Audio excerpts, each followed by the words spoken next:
Never mind. Bye. Greetings, chess players, and welcome to the New Year's Eve Blitz Chess Extravaganza. I almost said the free winter break chess camp. Nope, that is done. We are here for the New Year's Blitz Chess Extravaganza.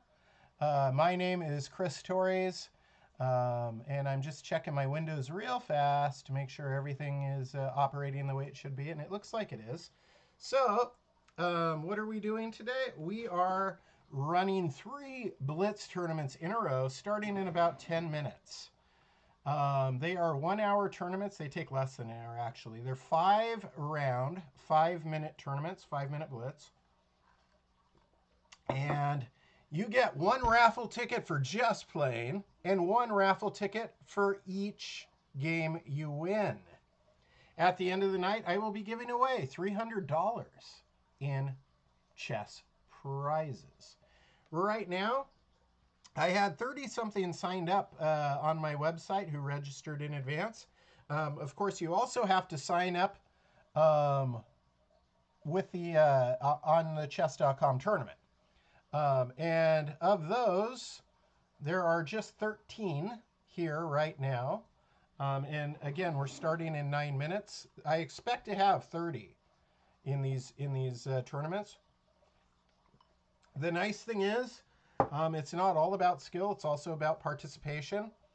So, like I said, you get a raffle ticket for playing and a raffle ticket for every win. Then I hold a raffle. So if you just play in 3 tournaments and only won 1 game in all 3 tournaments, that would be a total of 6 tickets, which gives you a reasonable chance at winning. Of course, if you play in all the tournaments and win all 5 of your games, then you would have, what, 18 tickets. So you'd have a 3 times as good of a chance at winning as the person who only won 1 game. So there is some skill, but it's also participation, and it's just fun. Just fun stuff. So while we're waiting, let me tell you a little bit about myself. My name is Chris Torres. This is Daily Chess Musings. For years and years and years, I ran a blog called chessmusings.wordpress.com. And after getting very sick in spring of 2020, I decided to upgrade my .wordpress.com blog into dailychessmusings.com. And I ran a summer camp to kick it off, and we had over 1,000 participants in the summer camp. So very, very exciting. And with so many, hello Eden Arts, I see you. With so many players in that camp, it quickly turned less of a blog and more into a community. And so now the Daily Chess Musings community is vast and big and strong, lots of strong chess players. And we have over 2,000 members officially on the Daily Chess Musings Club on chess.com, where we hold the majority of our events. And the blog continues to grow. The YouTube channel continues to grow. All sorts of fun. It's been a ride. So we're basically going on like a year and a half, I guess, about 18 months, and just growing at a phenomenal rate. And 2021 was a good year for our channel and our club, and so it makes sense to finish out a good year with a fun event. I wish my chair was a little more comfortable. I'm just noticing that I think my office chair, there, maybe that's better. That is a little bit better. Okay. It makes sense to finish out the year in style. So there. That's actually even better. I'm adjusting my chair. Live during the broadcast. I hope you guys had a good year in 2021. And just out of curiosity, if you want to tell me go ahead in the YouTube chat. Did you have a good year in 2021? Especially related to chess. What were your favorite chess parts of 2021? Did your rating improve? Did you really enjoy a particular tournament? Did you play in a simul against a famous chess player?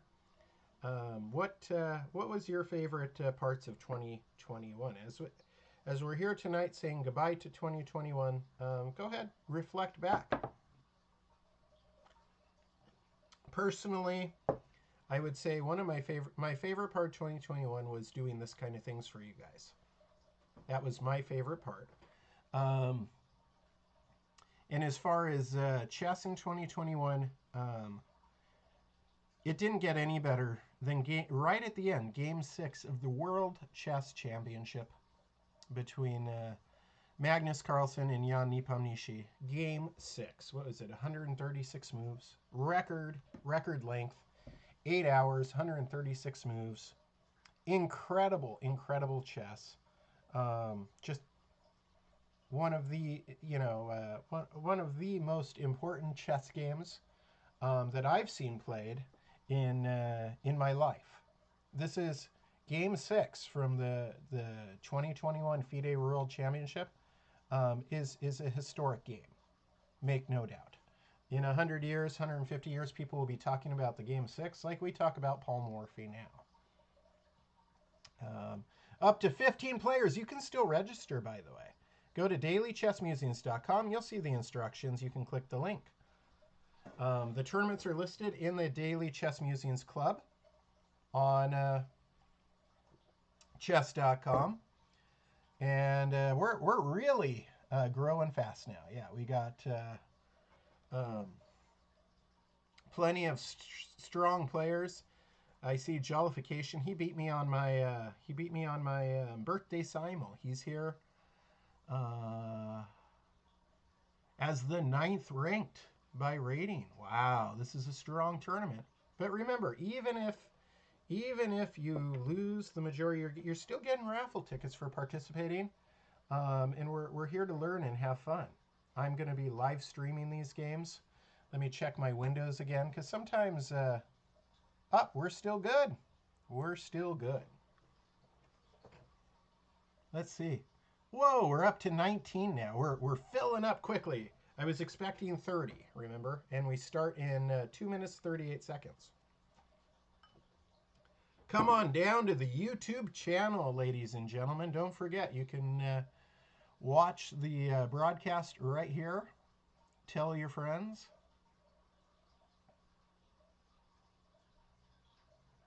What I recommend is if you're playing, you can mute the YouTube channel while you're playing so I don't distract your game. And then unmute it afterwards and you can participate. Hello, Draken, I see you. Happy New Year. Happy New Year, Eden.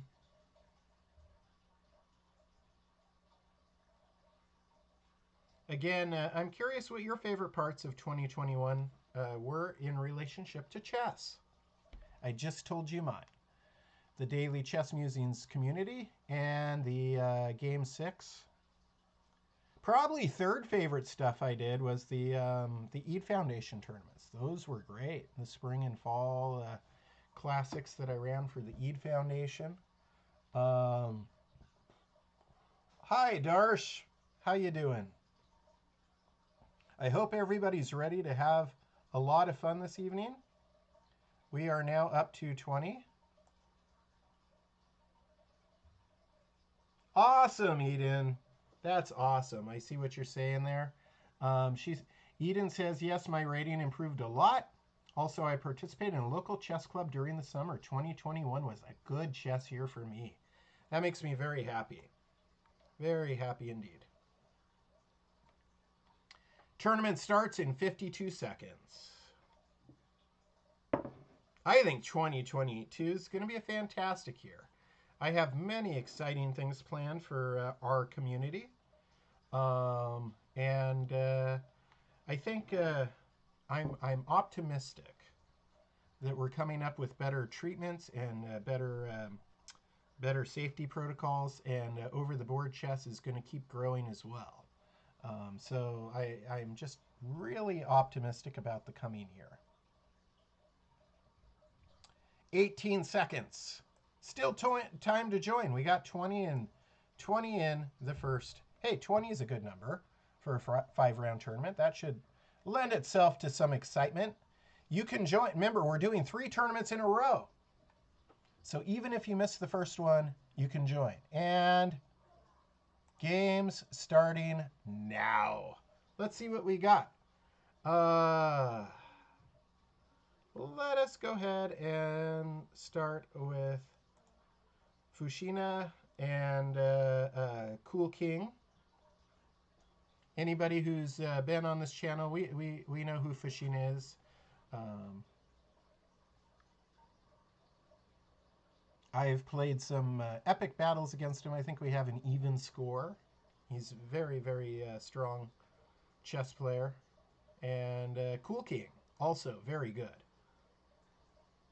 Great job getting involved tonight, Cool King. So we've got ourselves. This is interesting. It's like a London almost, but it's with the fianchettoed bishop. So it's an interesting structure that Fushina chose here. And if you're black, you're doing fine still. You also have an interesting structure. Good idea putting the bishop back in the house. Maybe your knight's going to go to f6, and then you need to play for the center, right? This dynamic in the b file is kind of interesting early. So the queen is on the same diagonal as the king, but the opponent's rook is in the same file as the queen. So that's kind of interesting. This is an interesting place for the rook to be early. It also is defending this pawn, which could be weak because of the fianchettoed bishop. White takes the center as expected.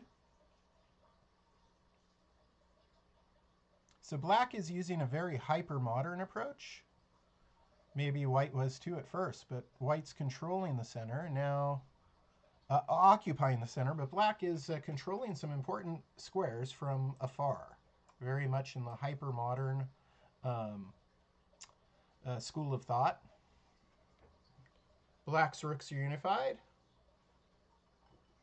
Fun stuff. This is an exciting first game. It is such a pleasure seeing how much the chess players have grown. Brian has been with our community almost since the beginning. The player who is Fushina has been here since the beginning, and maybe he was like 1800 strength, and just in a year and a half, yeah, he's really exploded. He's also got his own YouTube channel. I think it's like Blitz Wizard, something along those lines.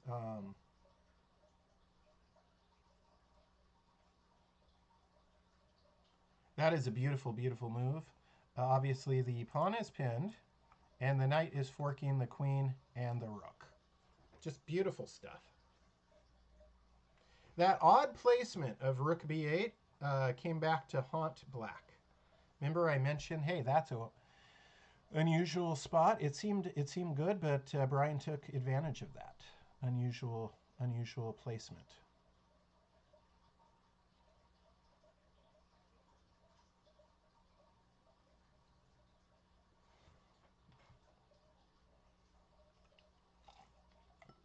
Yep. And one square away from getting another queen. The rook can go behind it. There's no way to stop it short of sacrificing your queen. White's got this one pretty easy. I expect black to drop their queen back. Yep. And then white to swing a rook over probably. Right? Rooks belong behind pass pawn. Then black could put their queen in front of the pawn, but then white can play bishop takes c6. And, yeah, there it is. And then pawn advances, right? Boom, boom. Nicely done. We're going to go to another game. I want to share the love. Share the spotlight. Oops. Here we go. I clicked on the wrong thing. Because Brian's got this one under control. Let's go ahead and look at what's going on in Modest Proposal versus Prapil versus Modest Proposal.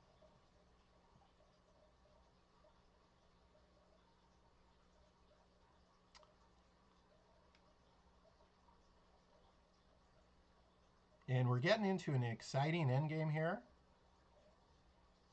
of which black has 7 pawns, white has 6. So black would have a small advantage in this endgame. Also in pawn structure, black has two clusters of pawns, white has many pawn islands.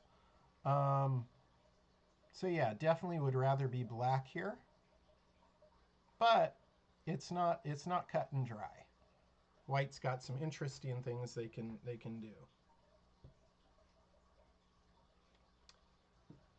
And they have 49 seconds to do it.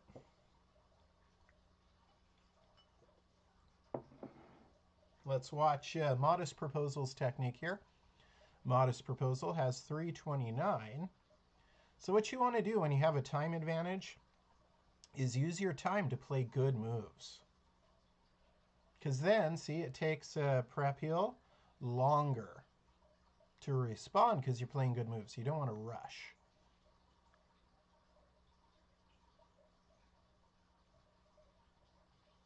Tell your friends you can still join.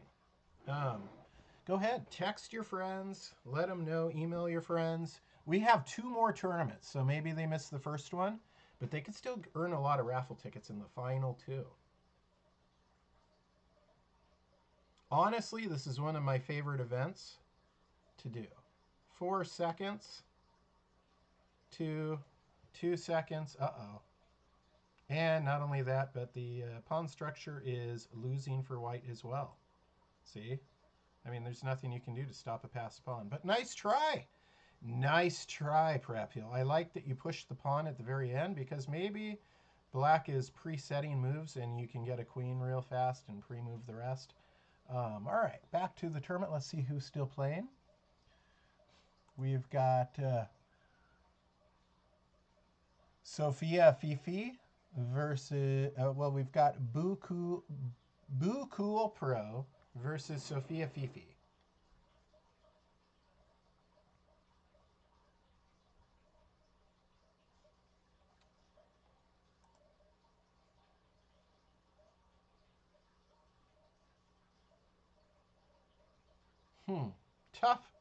Tough situation here with white having the extra queen, obviously.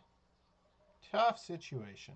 So what I like to do in situations like this is ask myself, say for example I was Sophia, I would ask myself, how am I going to win this?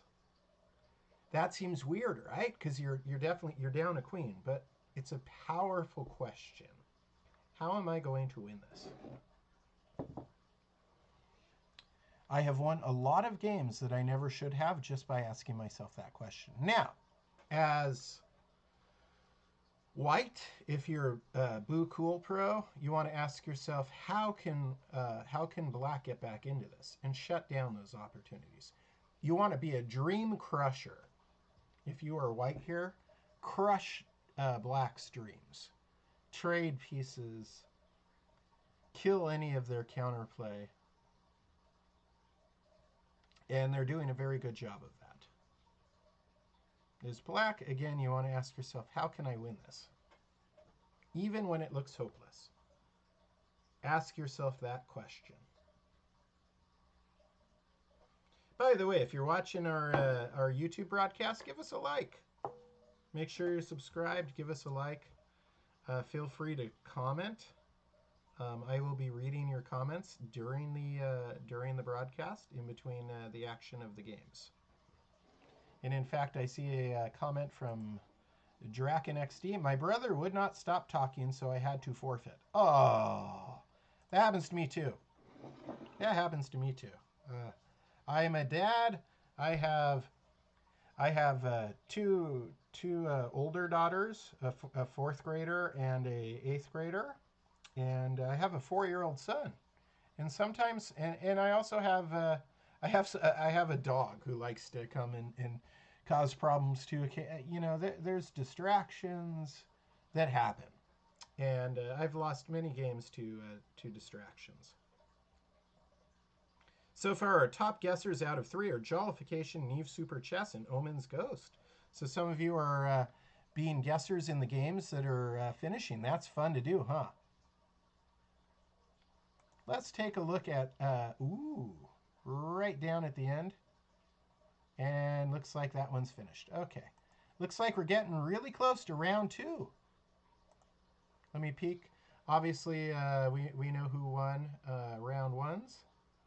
So people who won in round 1, Fushina, Modest Proposal, Boo Cool Pro, Checkmate Master 72, SM Junior Grant, GM, The Darknest, Neve Super Chest, Dog Chocolate, Omen's Ghost, and Jollification, and Kiddo 39, and Draken V2. Oh wait, Draken V2 did not win. My bad. I don't know why it's listing them as tied for first. That's bizarre. I don't know. And then everybody else is tied for 13th who lost, I guess is the way they do it. All right, let's get back to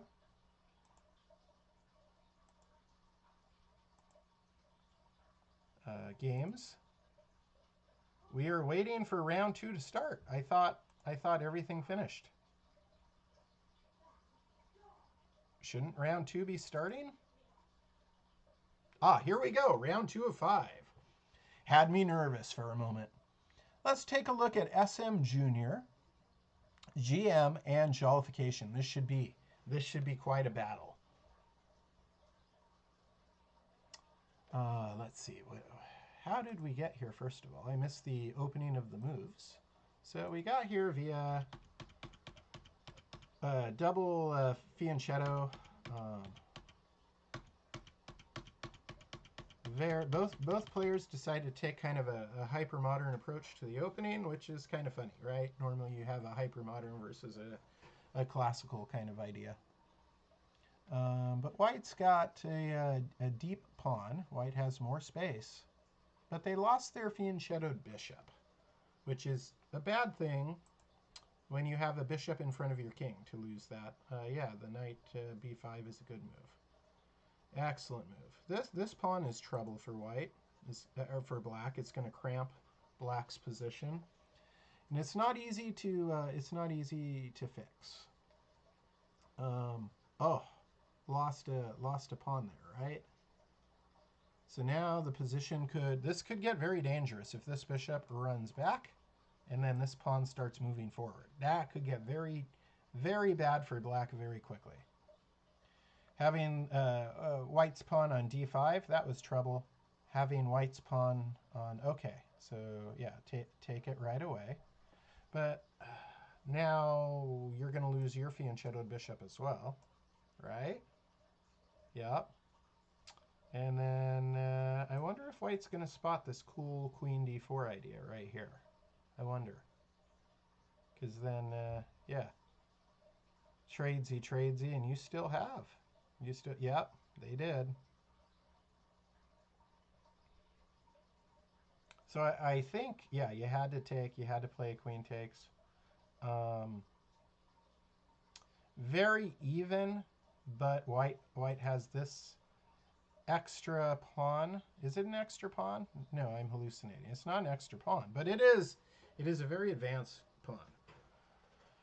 And now it looks like they're going to get an extra pawn because this knight is pinned. Yeah, it's pinned. So I wonder, can you put more pressure on it? Right, you can, and then you're going to win this, right?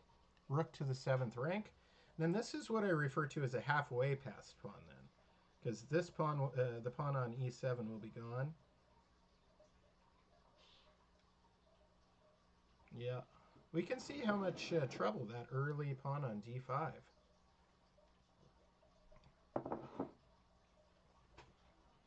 Let me check the... all right. Checking the chat, seeing if anything interesting is happening there. Back to this game. Not quite ready to abandon this yet by any means. It takes some good technique by white to see this through to a victory. Let's see if white has that technique.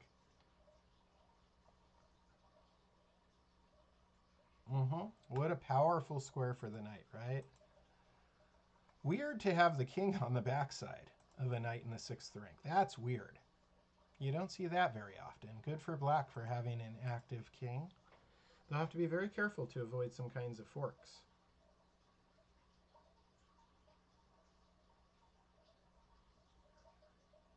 This is tough. This is tough.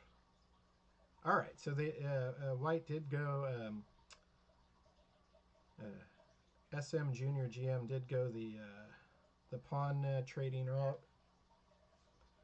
which may be best. I kind of liked that. Oh, wait. What just? Did we miss something? Oh, yeah. So if the king takes, had the king taken here, then this takes here, and then the pawn promotes. Got it. I had to rewind to see that. That was a nice, you know, a deep pawn can create extra tactics, right?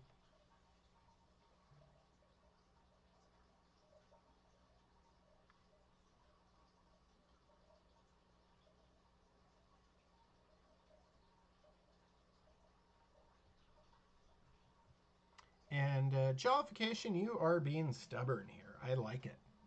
You are doing very good. You're doing everything you can to earn a draw from a bad position. Your king is better placed.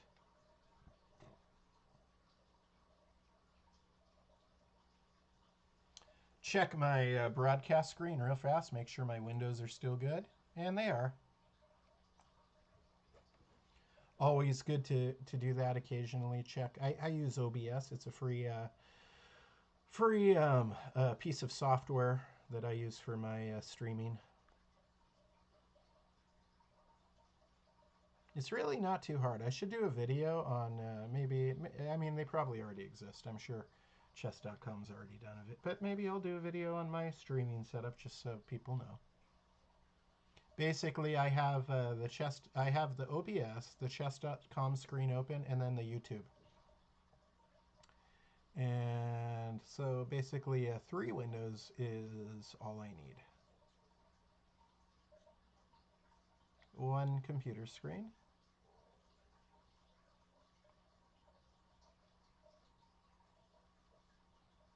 And Jollification's getting dangerously close to getting a draw here in a game. Now maybe maybe there was the time to play G4, trade off the extra variable over here, and then you can get a draw. So right there, missed the opportunity. The key move, let me back up. So we were right here.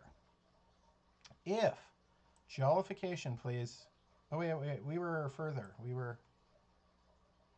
Was it further back? Now I'm losing my mind. Let's see. No, we were after this. Here we go.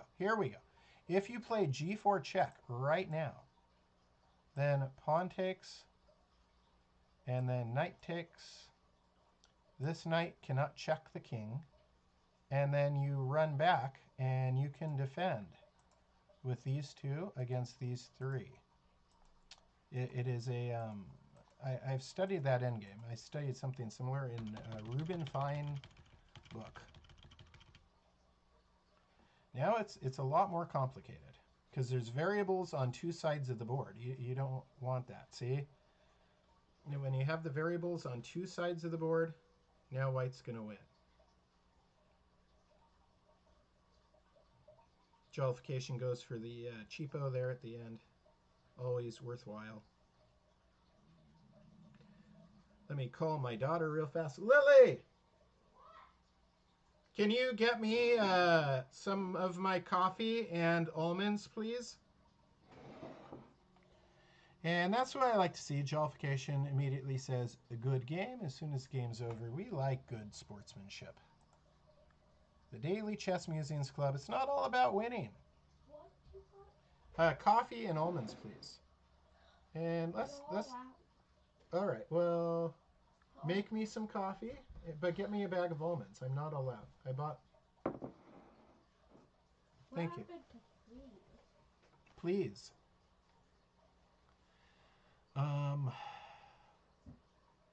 Good for you, Sophia. You got yourself a win, so you came back in round 2. I would have liked to have seen more of that game, but a good job. Remember, be a friend. Tell your friends about what is going on here. They can join. This is just step 1 of the Blitz Chess Extravaganza. We're still going to have part 2 and part 3. 3 tournaments in a row. A lot of fun this evening. Let me see. Thank you. Sorry about the noise of the... I know rappers make a big noise, but I need... You know, I've been teaching chess all day. I need to keep the energy level up. So, let's take a look at Chesser 123 versus Elite Mover. We've got ourselves a wayward queen attack. Possibly a scholar's made attempt. Uh-oh. Got to bring the knight out before you play g6. Uh-oh. Yep.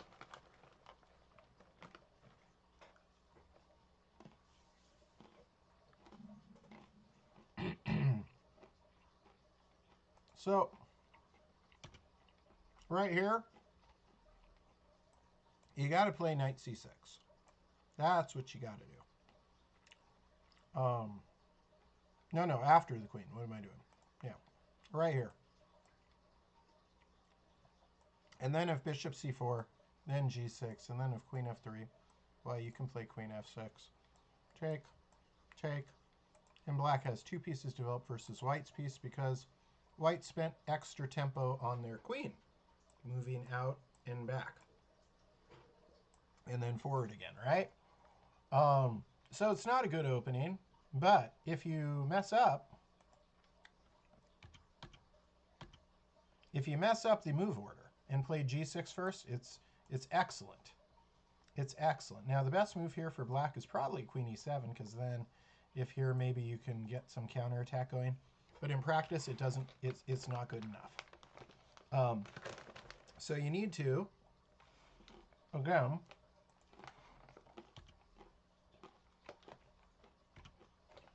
if your opponent brings the queen out early, they are targeting f7 and e5.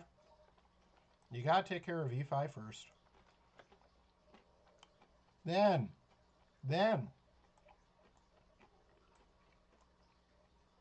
you can block with g6. All right.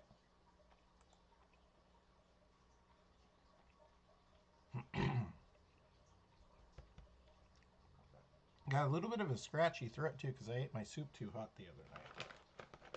Always be mindful when you're eating.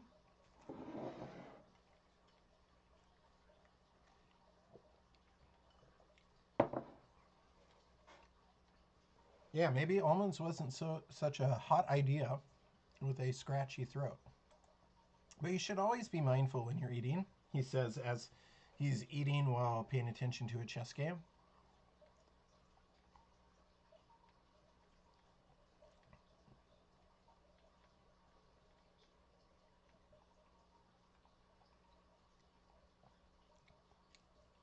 Very nice technique here by Neve Super Chess.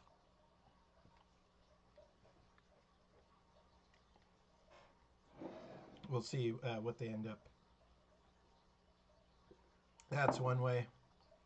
Trade the rooks, sure. Ah, he went, yeah, that works too. In fact, even better because you're going to win the bishop. That was even better than trading rooks. Good job.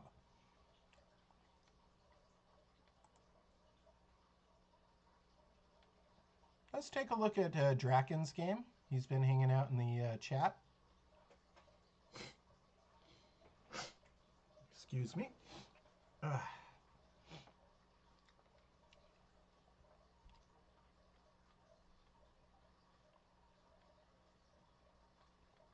Draken has been hanging out in the chat, but Cool King seems to have this one.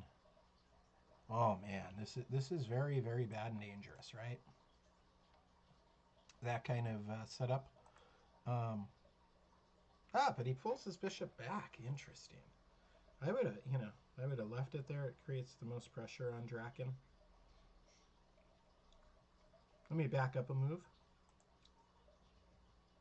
So right here, you want to bring more pressure in, like knight e5. You don't want to back away with bishop f5. No need to back away. Go for the maximum amount of pressure.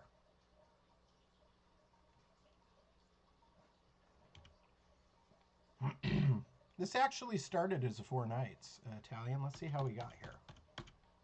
All right. So right here, black could play for the fork trick. Forking the knight and bishop. And they did. White castled. So a little bit of a gambit.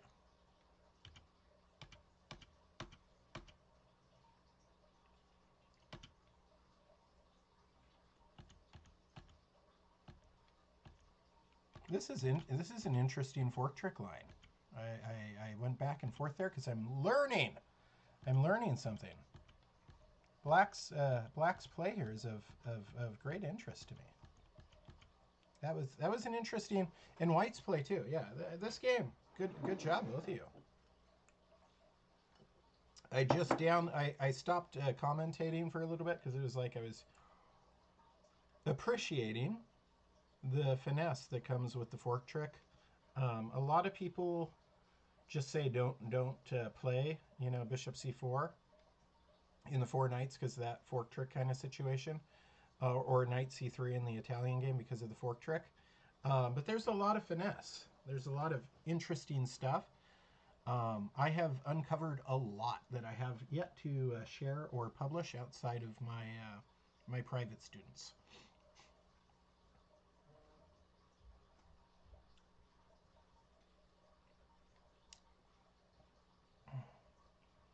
Yeah, a little bit of a scratchy throat. I could definitely use some more coffee. Lily, are you making that coffee, sweetheart? Thank you. Lily's on it. She's making me coffee. That's my daughter who's in the 4th grade.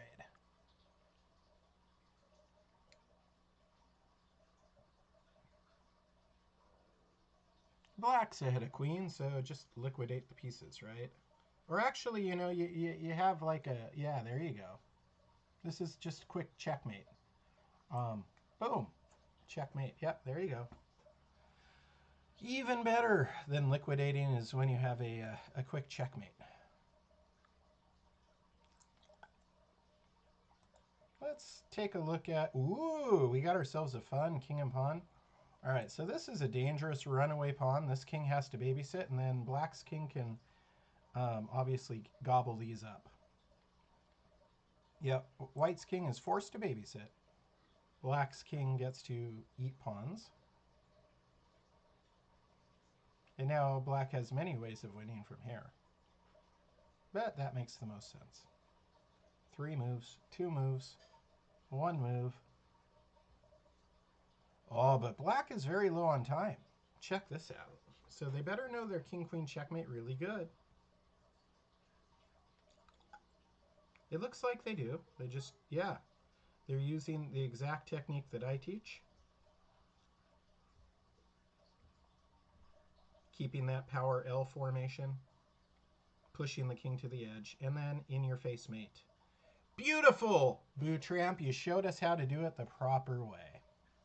Perfect technique at the end. Let's look at mode. We got Modest Proposal versus Dog Chocolate.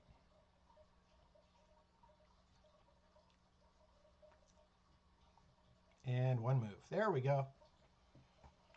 That was another, yeah, it's the walking rooks. So we saw the checkmate. Yeah, I mean, these are the first things that we teach youngsters. You know, after how things move and stuff, we show them these checkmates, and we just saw the two back to back, two most important checkmates in chess. Let's see.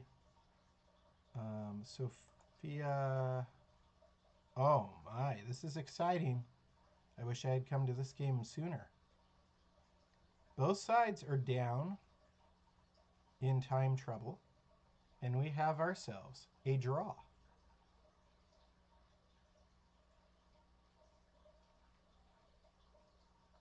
So the knight goes up there, and then you can start advancing your pawn. If the knight moves again.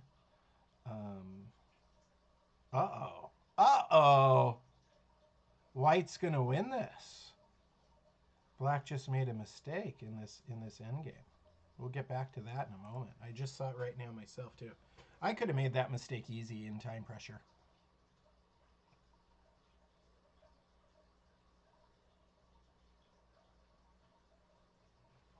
Let me... That was a very instructive endgame, so let me back up to the main... All right, so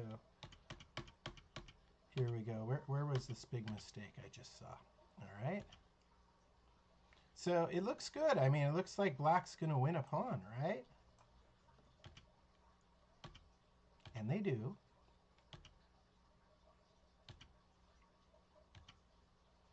And that was such a tempting mistake. Scooting that pawn forward right there is a huge mistake. What should white have played what should black have played instead? Knight d1, which is a check, right? And then what? King d2 probably, right? And then knight f2. And now your knight's threatening this pawn. So if the king goes over there to work on the other, certainly white could bring the knight back to b5, which is probably right. And then black, you got some options here. I would start bringing the king around to get in this vicinity, because then you're close to this and close to that. But yeah, you know, the mistake that was made there, devastating. It's pushing a passed pawn is what we're taught, right? Passed pawns must be pushed, and yet it was not so good there. Big time understandable mistake made under time pressure. All right, so let's see what we got here. Cool King versus SM Junior GM. Let's see how we got here. Again, with the long-time symmetrical hyper-modern stuff, white decides not to trade bishops because you don't want to lose your fianchetto bishop.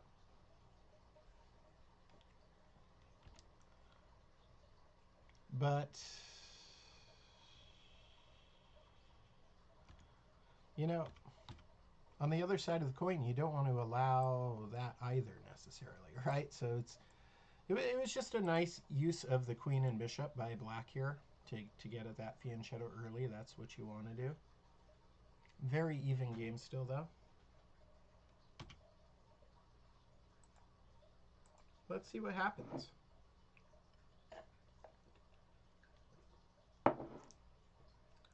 So if you are in YouTube and you are listening, tell your friends, share with your buddies on chess.com. We are in, what round are we in now? I mean, this is, I should know. This is round 4 of 5 of Tournament 1. So right now is the best time to sign up for Tournament 2 if you haven't already. Do it. We are giving away $300 in prizes tonight via raffle. You earn one raffle ticket for every tournament you play in, plus one raffle ticket for each win. We will do that live on the broadcast at the end of the day.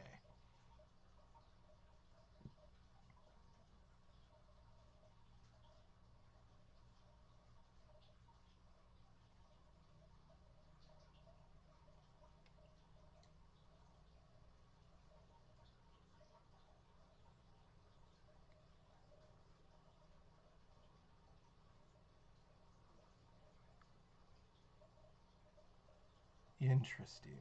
Yeah, going at the big fork here. Let's see how white handles this threat. Um, Certainly a lot of, yeah, that's fine.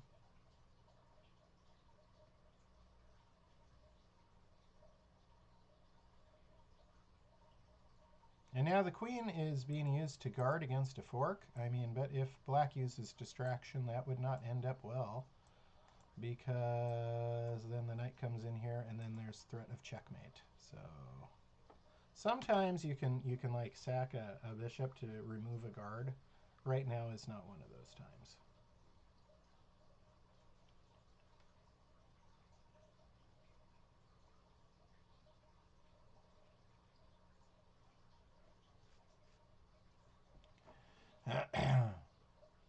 A lot of time left to participate in tonight's event. My name is Chris Torres. This is Daily Chess Musings.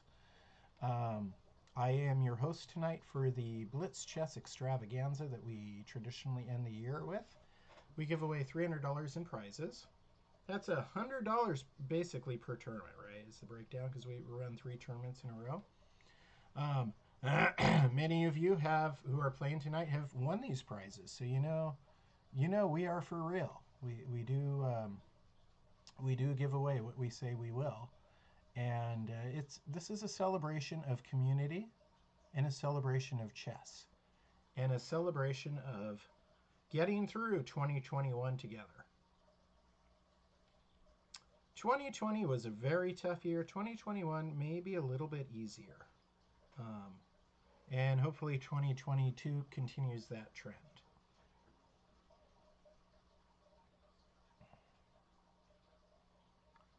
But I know that's not the case for everybody. And if you had a tough year in 2021, just know that you have friends in the daily chess community. Um, you can come on and play chess with us anytime you want. And you know how to reach me, dailychessmusings@gmail.com. Because I know, a lot of people did have tougher years this year. And I don't want to accidentally minimize that as well.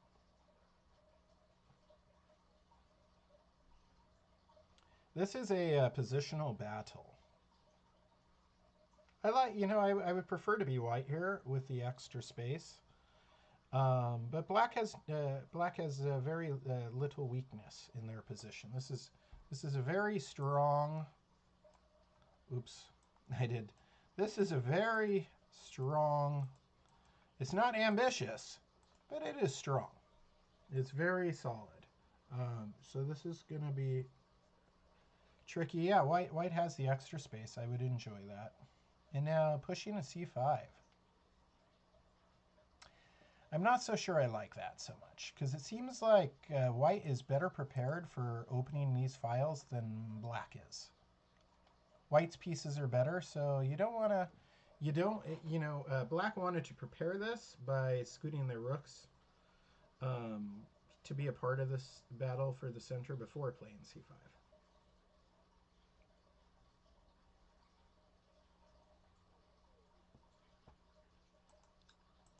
Opening up the center favors generally the player with better placed pieces, and right now that is white. Black has a knight on the rim. White has a rook in a big file, the E file. Black does not have a rook. So black has a negative knight, and white has a positive rook. So opening up the center favors white right now. You could play dxe5. You could, as white here.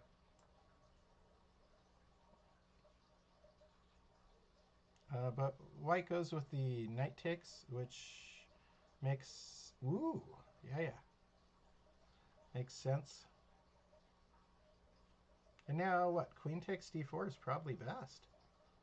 Because, look, your bishop is threatening a fork down here. White's bishop is threatening this at the end of the day. And black takes care of that, but that takes a unit of time, known as a tempo, which gives white the time to put a rook in the 7th rank. This is what I was seeing happen ahead of time. strong chess players, we see things slightly ahead of when they happen. Certainly, if you've watched Nakamura's channel, if you've ever watched him stream, you see him seeing far into the future.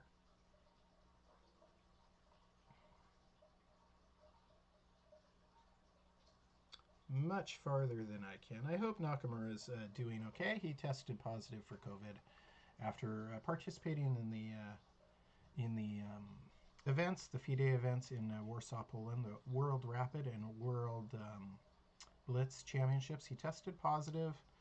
Um, I haven't heard that he's like symptomatic, and I hope it's just a very mild case, and he ends up feeling good and continuing what he does.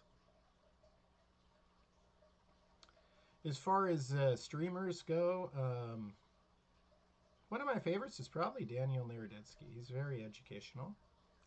One of the guys I watch. I really enjoy his streaming. I remember Daniel as a little kid. He played his first tournament in a club I was running in Cupertino. So I remember Daniel as a little guy, unrated. Um, and now, of course, he is super strong grandmaster. Um, I mean, arguably, he could have Daniel Naroditsky could be even stronger, which is even hard to imagine. But he did the maybe wise thing, and and graduated from Stanford and all that other good stuff, right? So he's got more going for him than just chess. As does Robert Hess, by the way. Robert Hess is also a graduate of he played college football, if I'm not mistaken. Let's see, who are we going to look at? Yeah, but I really like Daniel Naroditsky's. Let's look at this game here. We've got Stanley Kwu versus Omen's Ghost.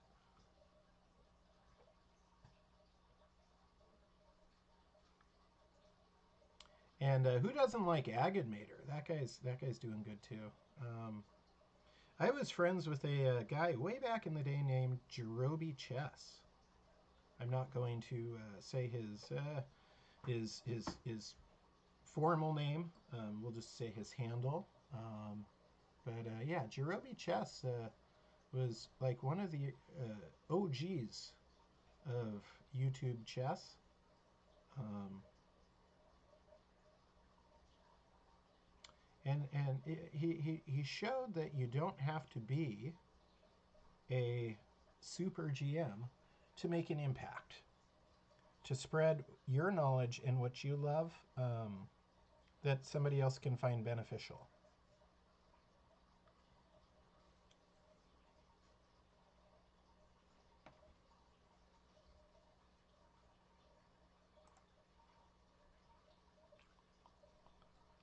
Huh. I think here you just play d4 as white and take the center. Let's see if white sees it. It's time. It's time. You've gotten better piece placement. Again, you got a queen and a rook in these center files. Both your knights are in good spots. One bishop is in the usual spot, no longer pinning anything, so it's not that great anymore. But your other bishop is just absolutely beautiful. Long diagonal on the same diagonal as your opponent's king.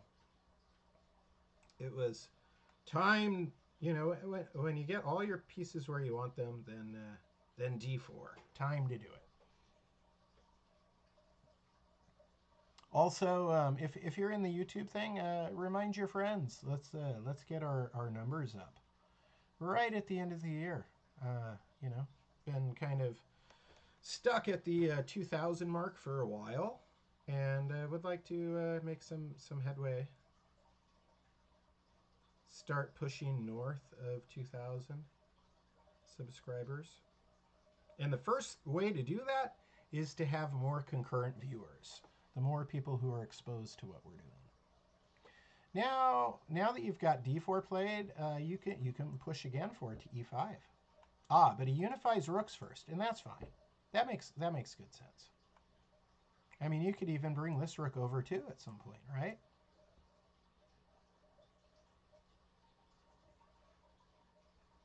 If you're black, you probably want to get your bishop out of the way so your rooks are unified as well. And then know that eventually white is probably going to be playing e5. He does not unify his rooks. Interesting. So if I'm white, if black is playing kind of slower moves, I might just bring the rook over, get everything in a perfect spot, and then play e5. And then you're set. Then you're set.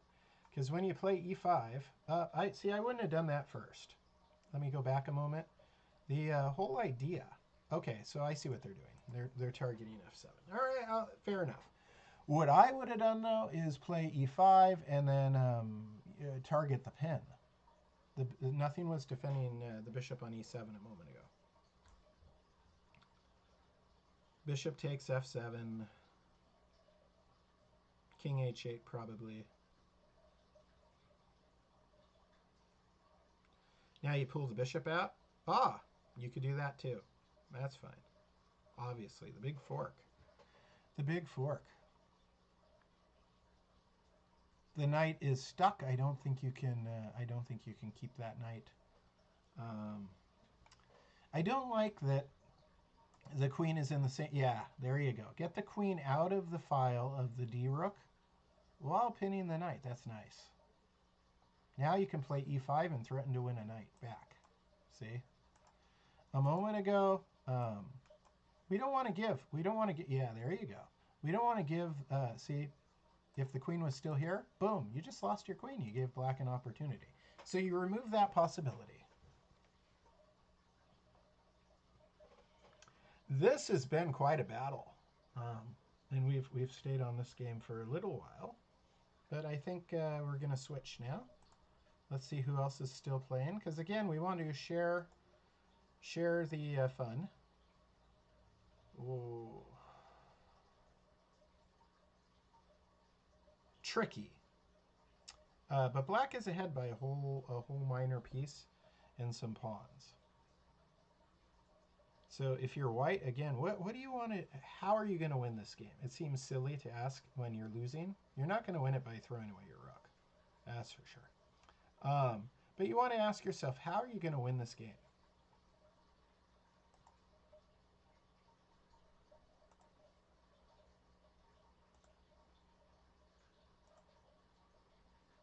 Switching to Cool King again versus Cabiblet.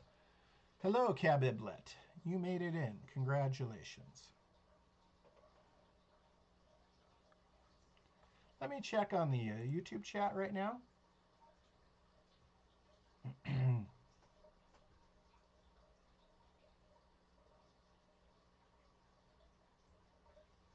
And yeah, I have one message held for review. I'll get rid of that. We don't like profanity. And just a lot of... Jollification says, I was heavily winning, then decided it was a great idea to blunder my rook and queen. That happens. That happens. I mean, you know, this is the excitement of Blitz. You can forgive yourself. Chess as well. I mean, everybody's capable of blundering. I almost did an episode on that because there were some spectacular blunders in the World Rapid Championship. I almost did an entire video on that. I put together the lesson and then I pulled the plug on it because I felt like making it's a good lesson for young players, but at the same time, the people that played poorly there and did something very not smart during the World Rapid Chess Championship or the World Blitz probably feel bad enough about their mistake as is, right? Without Chris Torres going on the Daily Chess Musings platform and showing off their blunders. So I decided not to even, I was going to show that during camp. I'll show it, privately to some of my students, though, in our private lessons. Because I did some good research as far as moves that really make the bar jump, right? The evaluation bar.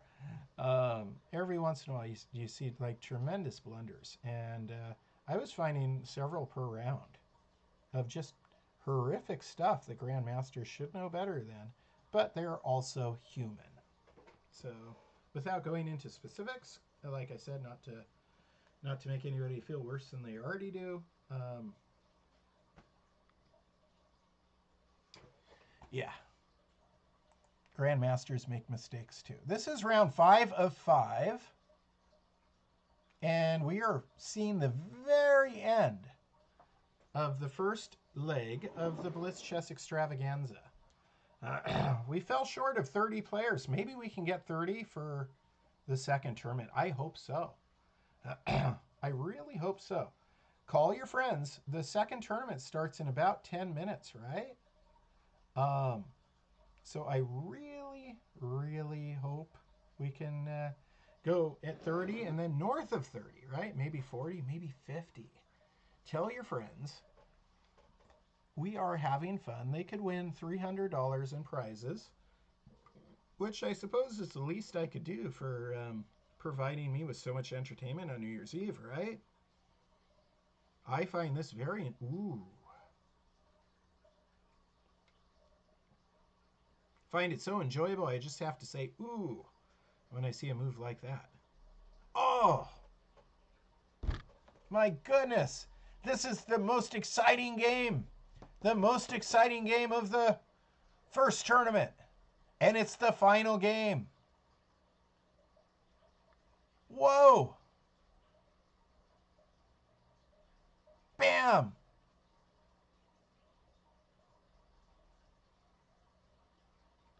What a great finish!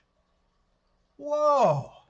That was beyond exciting. Let's look at the moves at the very end. That was crazy. Let me get to the good stuff. All right, so black's totally winning. And then right here, now white's totally winning, right? And then watch what happens.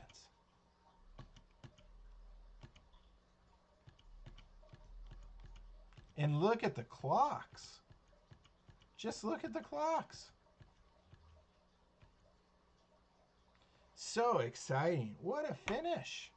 What a finish. Excellent job, guys. I'm going to go look at the standings. Let me see. Standings. So, let's see.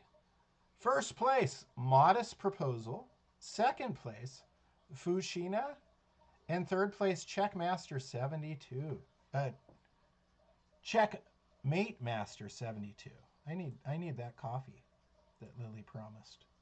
I think she forgot. All right. So we are about, 8 minutes away from our next tournament. I'm going to refill my coffee. I will be right back. I'm not even going to play the commercials. I will be right back. Refill the coffee.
And I am back.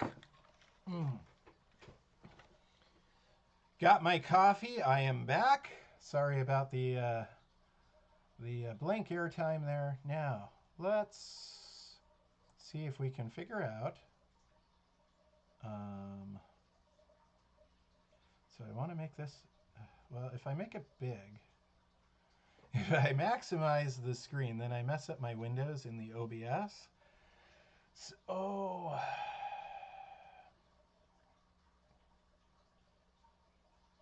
but navigating, I prefer navigating the chess.com menus when it is big. All right, so here's clubs. And then I go to Daily Chess Musings. It's an awesome club. And then I'm going to go to the second tournament and see what we got going.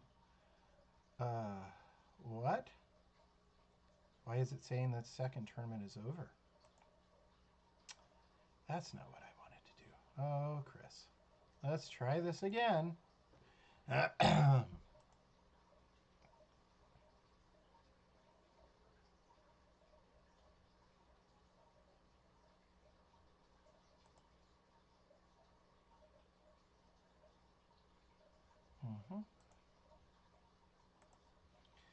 And this one starts, it's not over, it starts in 3 minutes.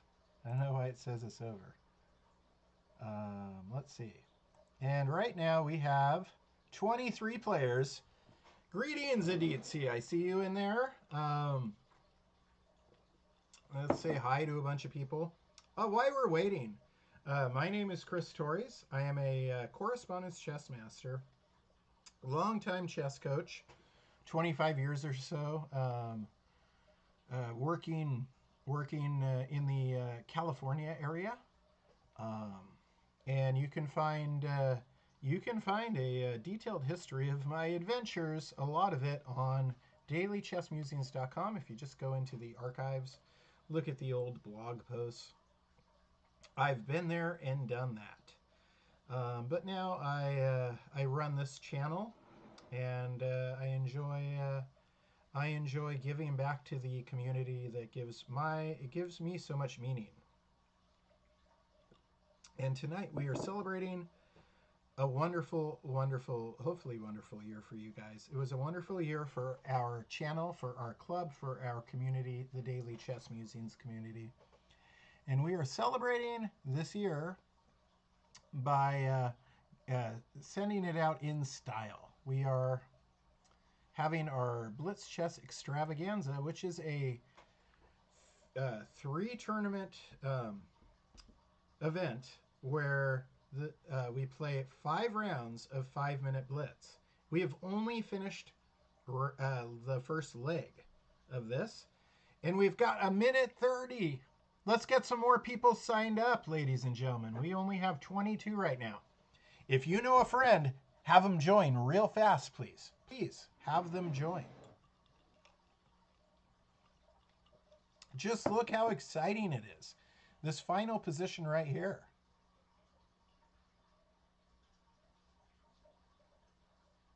Look at the amount of time left on the clock. The seesaw battle that was Modest Proposal versus Boo Cool Pro. 52 seconds. Hello, Louis or Louise. Nice to see you. Pooch One, nice to see you. Thin Celery's here. The Darkness is here. Let me say hi to the people in YouTube. Darsh, what happens if we win a prize in the raffle? I will email you, and you can pick anything from the Musings merchandise section of dailychessmusings.com. You can pick anything you want, and that includes American chess equipment. So I will give you a gift certificate for a certain value. Let's say you win $25.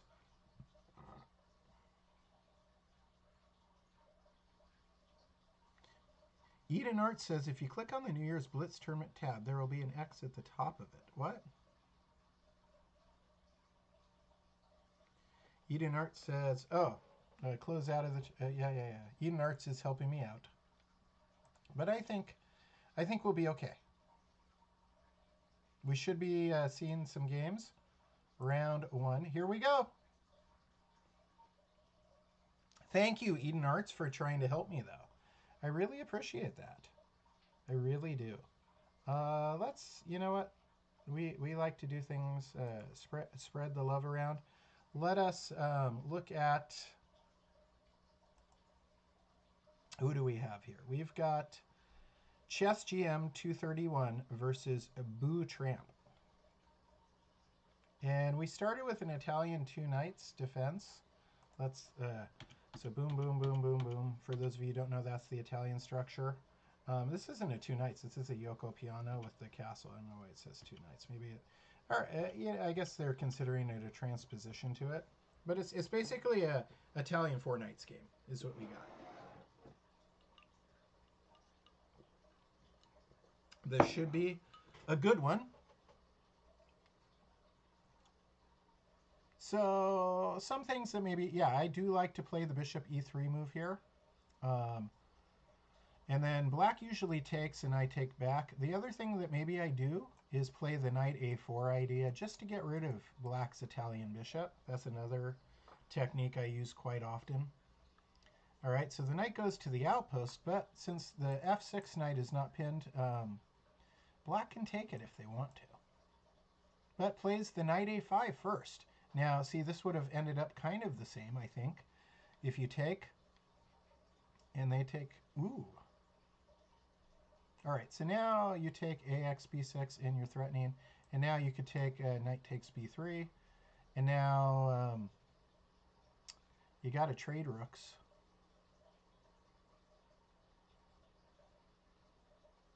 Get your bishop involved so you can fight for the file.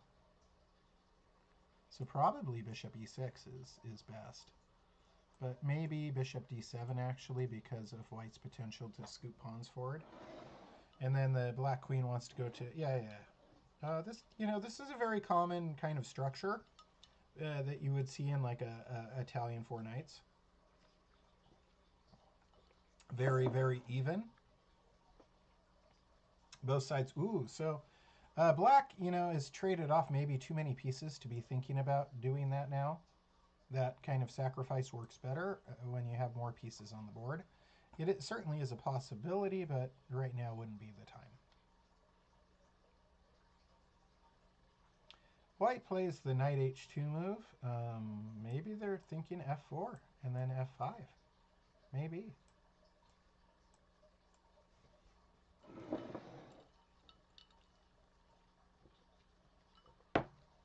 Yeah, so this is the round 1 of tournament 2 of the New Year's Eve Blitz Chess Extravaganza.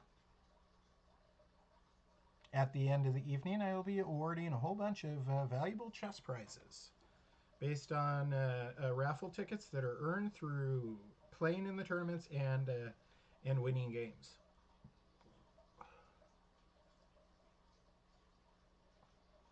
Wonder my there's my Tic Tacs.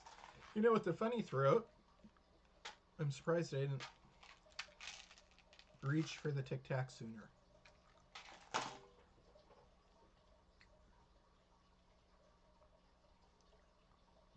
White's queen is not very helpful right now. That's better.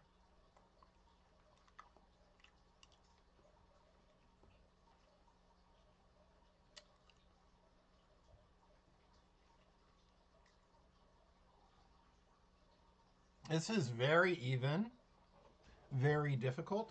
Now, if you're white, you want to, I might have actually gone here to go there, to go there. Because when you put your knight straight up here, where's it going to go? I guess it could go back here. I'm drawing too many arrows now. Look at me. Oh, Chris. Don't draw so many arrows. You're going to confuse people. Yeah, now it can go here and then up there, I suppose. So it works. You want to get your knight closer to your opponent's king on their side of the board if possible. Black's bishop is nicely placed if white tries to do anything ambitious with their pawns scooting forward. then this bishop can become a monster. So it kind of holds. Ooh, interesting. It shifted diagonals. I kind of like that. Just pinning the d3 pawn. Now, again, I think there's the check. Again, I think I kind of like...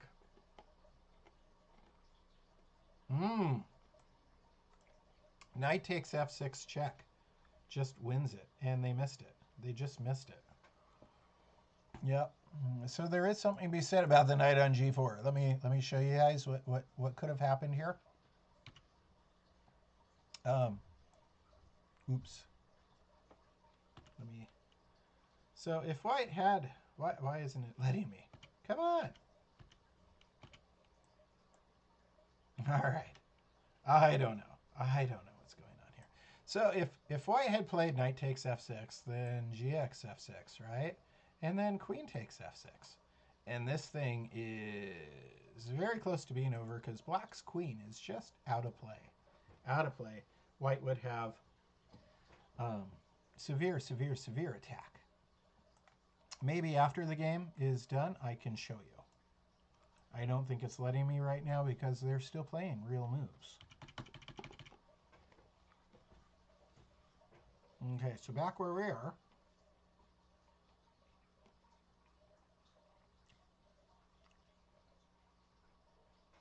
Let me check my windows, make sure you guys can still see the chess. But yeah, you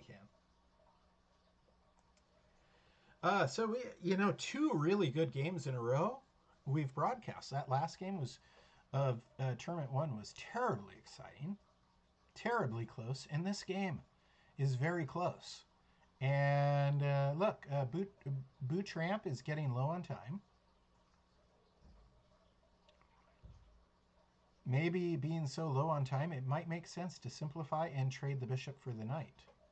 Because then you can play moves easier. And then if you trade queens, you can play moves easier and faster, right? Uh-oh.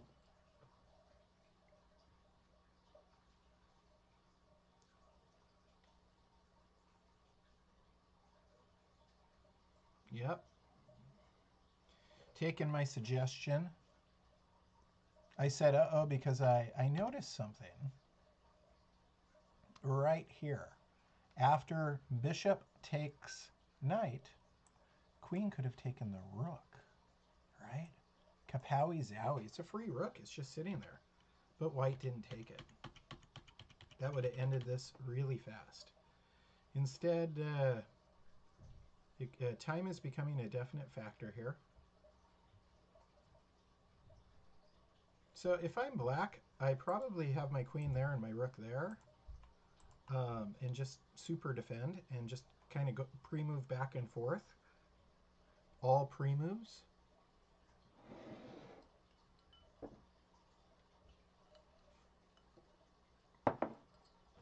Black is playing really nice chess under duress here. Watch out, ladies and gentlemen. Black is playing real... whoa, my goodness. We have ourselves another very exciting, but just not enough time. Black's got this wrapped up, but time is... Yeah, and that's a beautiful move by white. It looks bad on the chessboard, but it requires... If black is pre-moving pawns, it requires... Black was probably going to pre-move their rook here. And then scoot the... there's a few different things they could have done, all right? But the check throws all the pre-moves out the window. And they have to respond. Jollification, we will do it on camera. As usual. I will get my wife and we will enter all the... we will issue a number to every participant in each tournament, plus every game they win gets a number that's associated with their name. And then we use a random number generator. We've done this a few times, and it works well. It's a pretty fast process. Good question. Jollification was wondering about the and we have 25 players. I want to get 30 in the last tournament. So if you can help spread the word, let's get the last tournament up to 30, okay? We're in round 2, and we're taking a look at two first game winners who did good in the first tournament. So we've got Fuchina and Dog Chocolate. This should be a tough battle. Let's see how we got to this position. Ooh, a Caracan advance. Okay.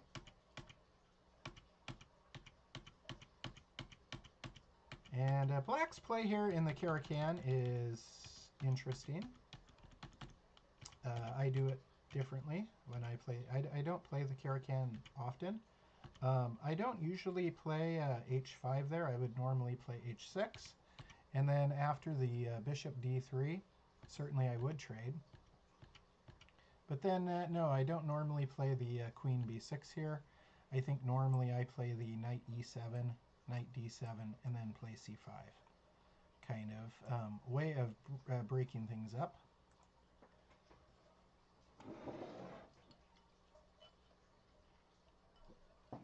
Let me see what Jollification's saying in the chat. He says, cool beans. Absolutely, sir.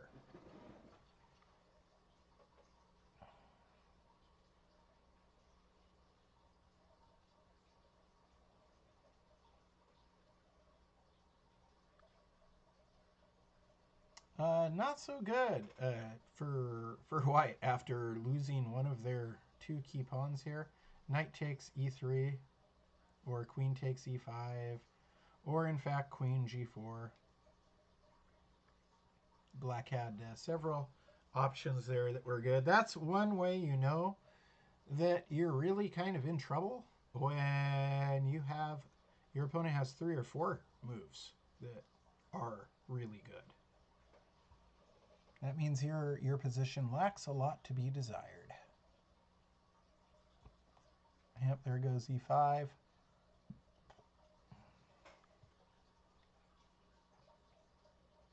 And now it's just hammering things home. This knight is beautifully placed, but also wouldn't mind trading. And now it's supporting the other center pawn advance. Black's probably going to castle queenside, and then continue the advance of their material. Just look at this monster structure here. That's very unusual to get a. This is not a normal pawn structure at all.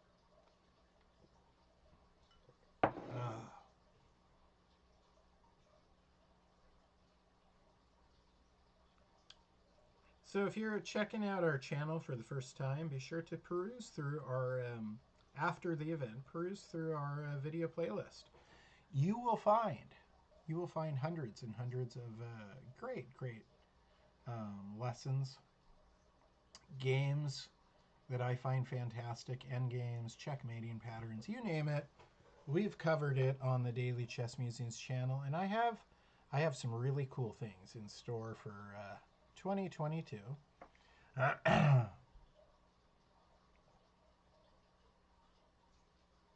One of those is going to really focus in on endgame play, because I really want to help young people, especially with their endgame. If I can make it so you don't have to lose so many games from making mistakes before you learn what those mistakes in the endgame are, then I've done a good job. And one thing that young people struggle with always are endgames, because they're young. They have less. This is a really, look how pretty this position is. Chess is beautiful. Complete control of the board by Black. Let me go back to where it was. That is just so pretty. That is just so beautiful. How White is completely paralyzed in that position. Remarkable. All right, let's go back. Let's take a look at Jollification, who is just chatting with us.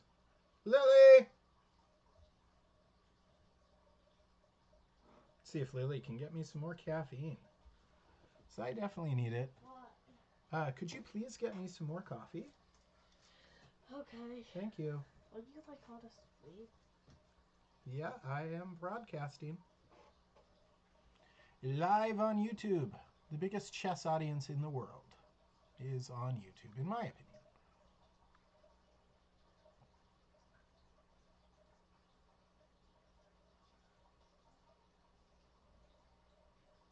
And you know, it's amazing the product that is YouTube. I mean, to be able to just put up as much content as you want, free of charge, and just have it there for people to access forever. That is just amazing to me.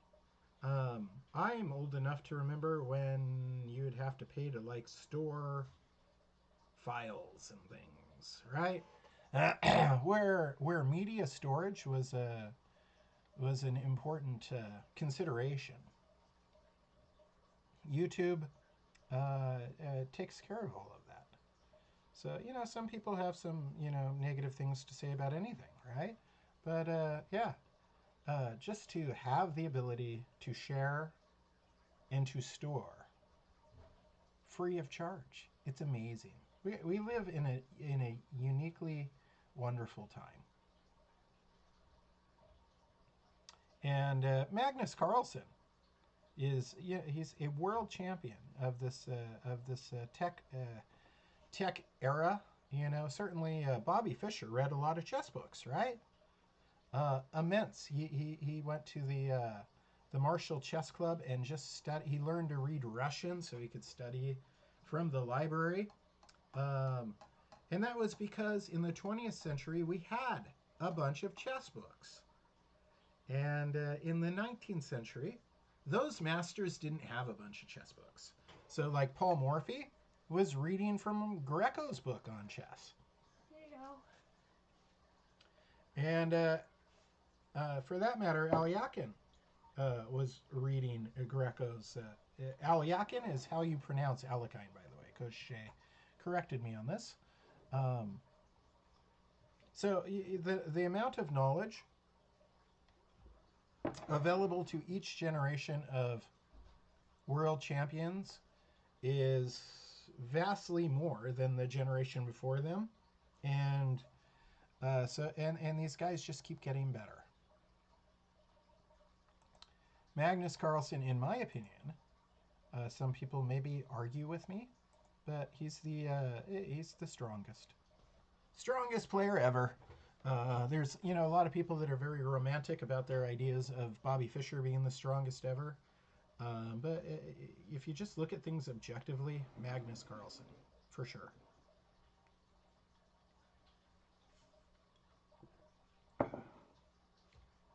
I, of course, have met Magnus Carlsen a couple times and never met Bobby Fischer. So maybe I'm, what do you say? Biased. I don't think so, though.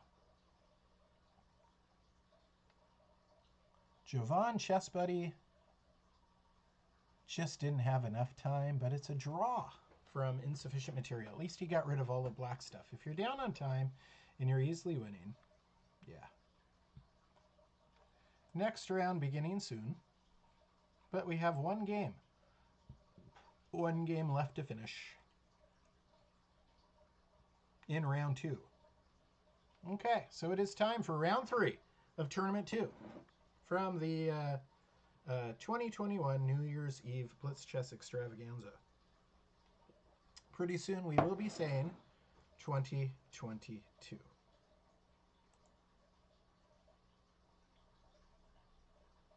Let's look at Adit C and Louis. Louis 948 and Adit C. Two players that I see quite regularly. So this should be fun. And so this is the Bishop's opening, trying for the Scholar's Mate. And then Scholar's Mate blocked. And then, of course, the painful fork there. Yeah.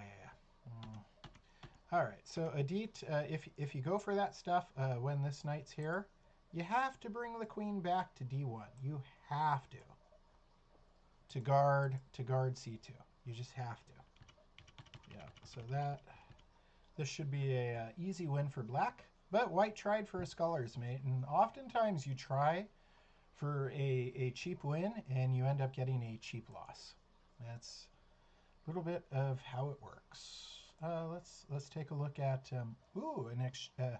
a French defense. It looks like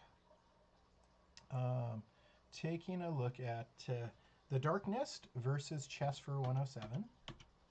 Hello, Chess for 107. It's been a while. Been a while, but you're back in style. All right, so we've got ourselves an exchange French. Don't listen to the people that say it's always a draw. You know what? With perfect play it is. But if you like to play the exchange French, play the exchange French.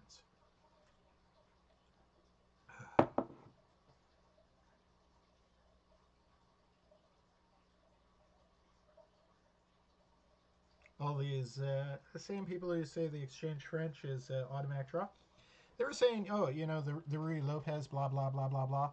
And then Magnus showed us with his anti-martial Ruy Lopez the power of the rook b8 and like automatic drawing techniques against Jan, Nippon Nishi in the World Championship. So, I mean, no opening is perfect. And if you like an opening, play the opening. Yeah, people tend to be critical of other people for their choices no matter what you do. That's just part of human nature.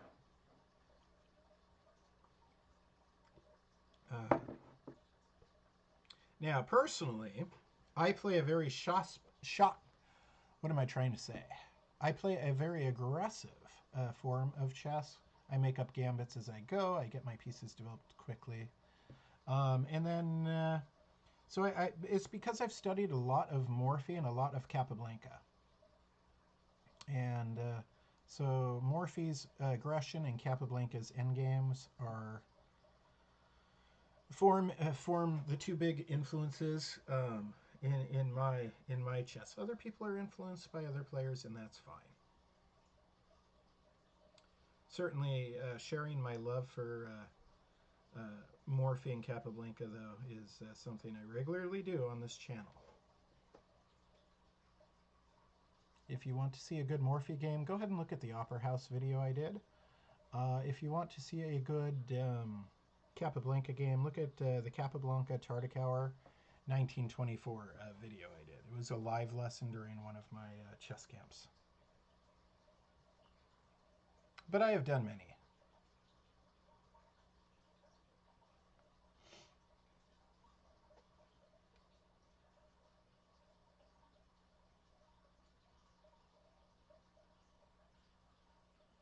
This is an interesting situation. That the knight is stuck there. So how are we going to advance this pawn if we are going to? That seems to make sense, right? It seems to make sense. But yeah, this check, and now the rook takes. Do you play bishop g7 here? And then, yeah, I think you do. The check, and then you play queen takes, rook, rook takes, rook takes. This is very sharp. So queen takes, rook takes, right? And then what happens after all of that? Queen. Ooh, and he shied away from it. Yeah, he missed his best move.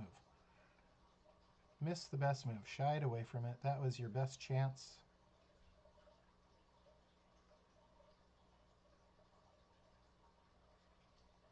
And now you're in tremendous trouble as white here.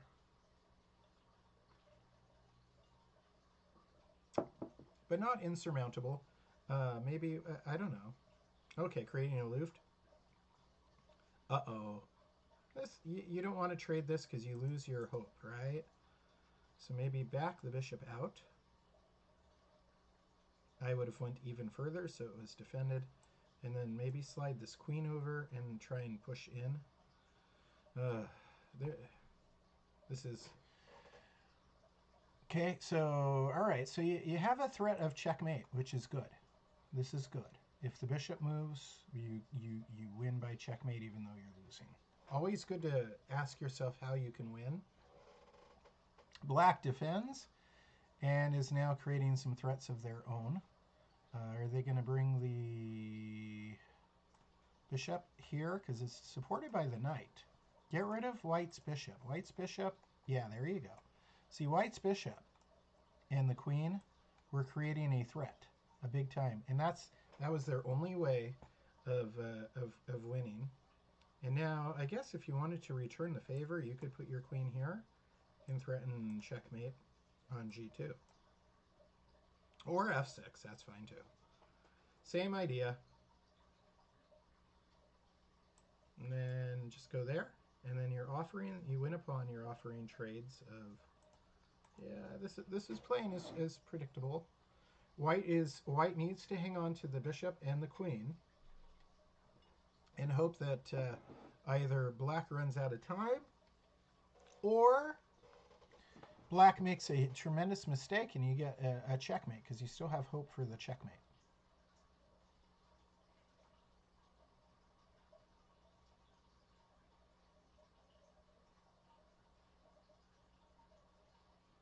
My name is Chris Torres. This is Daily Chess Musings.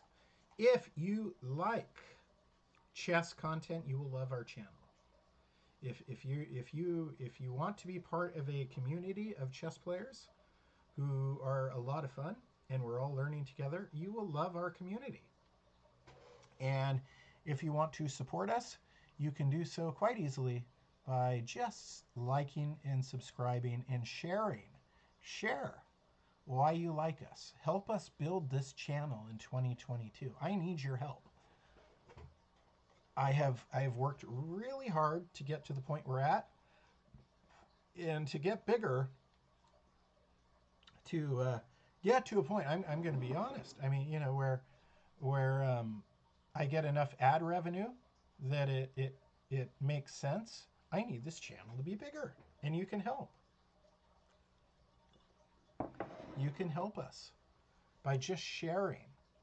Get your friends, get your parents, everybody you know to subscribe to this Daily Chess Musings channel. I'm not asking for donations. I'm just asking for your ear and your eyes. I said ear because what is that famous friends, lend me your ear, right? Help us make Daily Chess Musings bigger and better. The bigger our community gets, the better. The more diverse it is, the number of events we can do for different levels of players and have those events full. The amount of ad revenue we have coming back in will give me more means to justify expenditures such as the $300 prize fund tonight. So help me out. Wow! White is fighting their way back. This is tremendous. Black had this one wrapped up.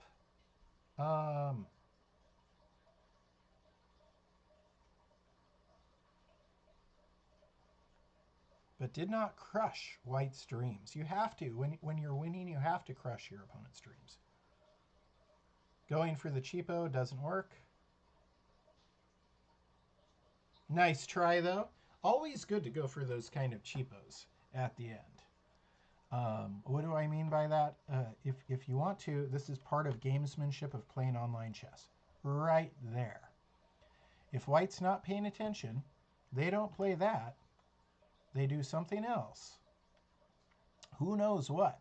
Maybe here or something screwy, and then you get to take, right? Exciting games. Thank you, both of you. All right, let's look at, we're in round 4 of 5. Let's take a look at Elite Mover and Matleys taking part. I don't know that I've ever broadcast their moves before. Matleys, I don't recognize. Elite Mover, maybe I have. Let's see. So we have a Sicilian with Knight C3. That's odd. That's already odd. And then the Fianchetto. So we've got ourselves a closed Sicilian, a King's Indian kind of approach from white.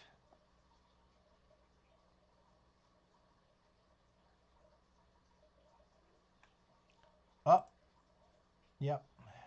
Went to kick the knight, but lost the bishop, and now the knight's forking the queen and rook. So looking like Matleys is going to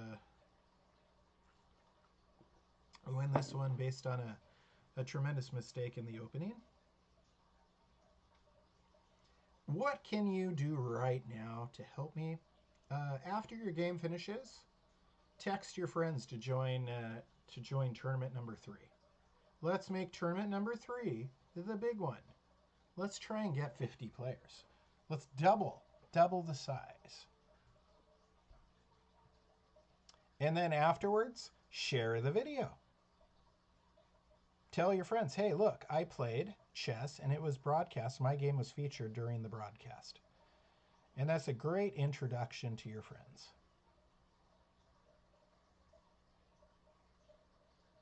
If you have interesting ideas for what I should do in 2022, go ahead, send them to me at dailychessmusings@gmail.com.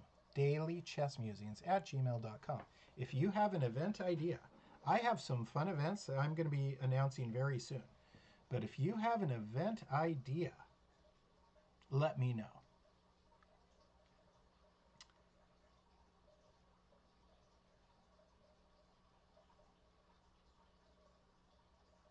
Sometimes I run tournaments in support of nonprofits that I believe in as well.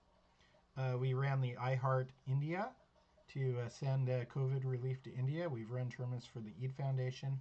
Too many to name, actually. So if you have a nonprofit and would like to help me organize an event in support of that, I would be down for that as well. If you have other friends who have their own chess communities, their own chess followings, and you think that they would benefit from collaborating with me, let me know. I'm happy to help others. dailychessmusings@gmail.com.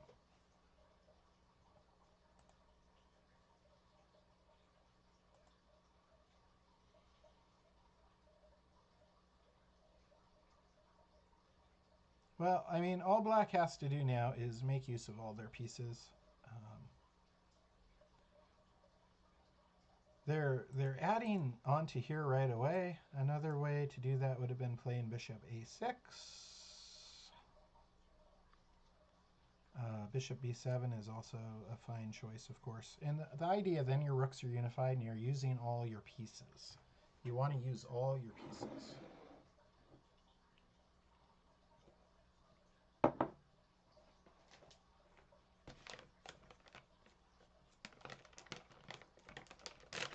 Getting myself a couple of almonds for energy again. Last time some of the almond dust got a little bit in my throat.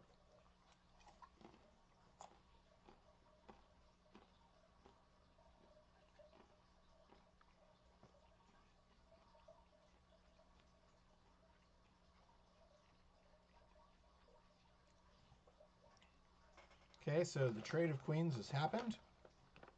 Definitely favors Matleys because he is a full rook ahead.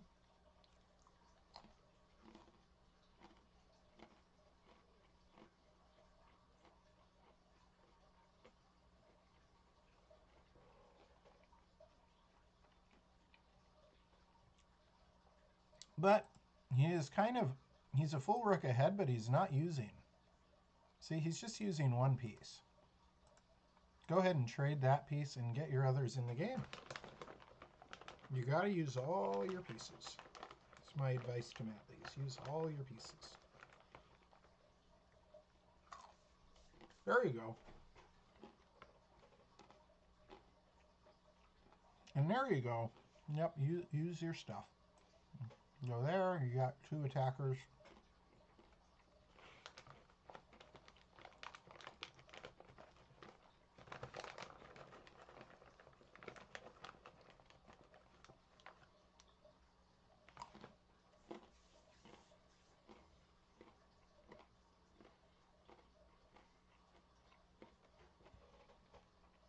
And this one is definitely a win for black, so let's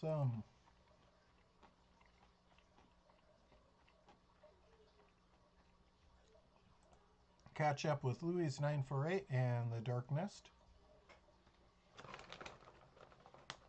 See what's happening here.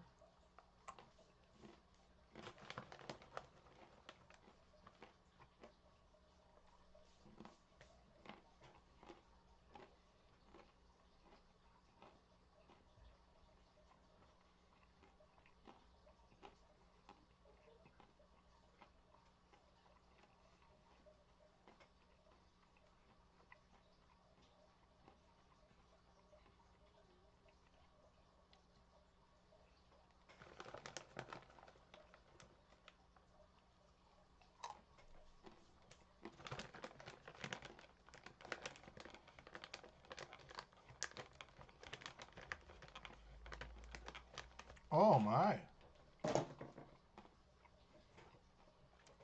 Is white going to win this game? Yep. Oh man. This was a tremendous mistake, the bishop g4. Let us go back. So, bishop g4 allows... So what should they have done instead of bishop g4? Well, probably just bishop d8, honestly. Probably bishop d8. But, I mean, you could also play bishop takes g3, sack, sack, check. Yeah, that's probably, you know, why go defensive when you're winning?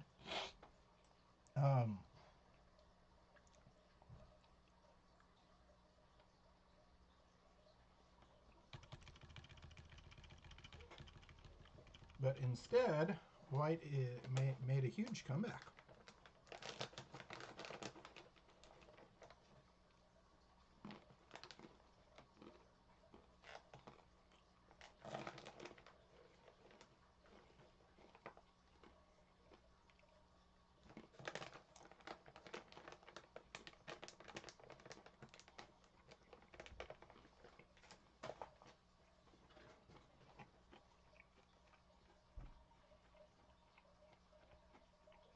Very nicely done, Louis.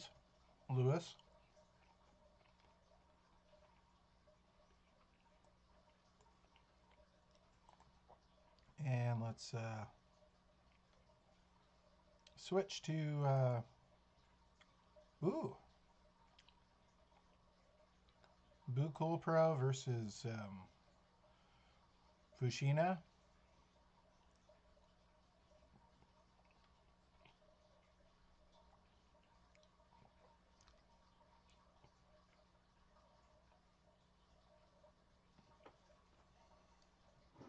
Would be a draw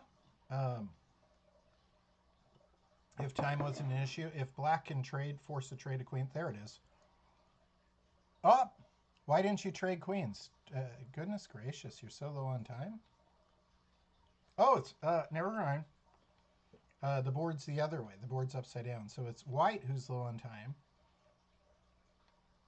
who would love to trade queens, and black wants to avoid trading queens.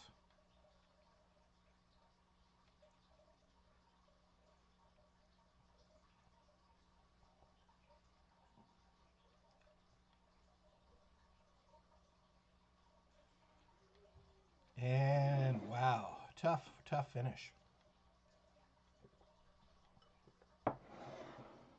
So Fuchuina beat Bu Cool Pro.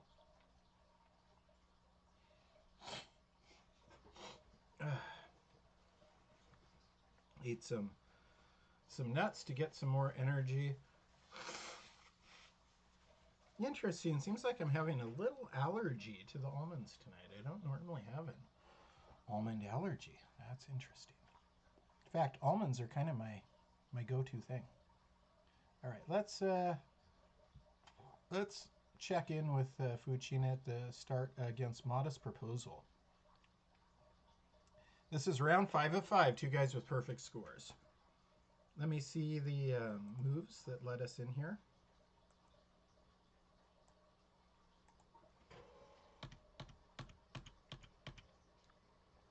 So we got a Rui Lopez with the Janish. I like that. The early F5. Fun stuff. Very aggressive. I play that myself.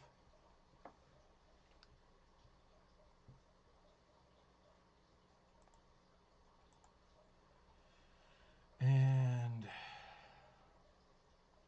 if you're unhappy about something, you don't need to put a whole bunch of unhappy faces in chat.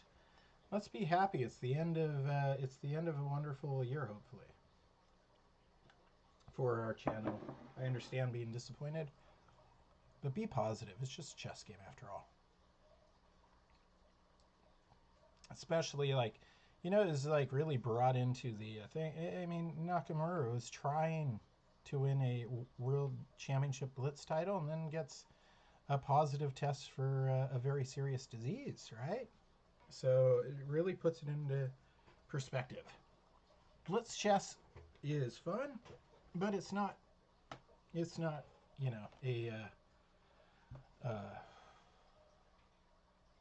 the most important thing in life, right?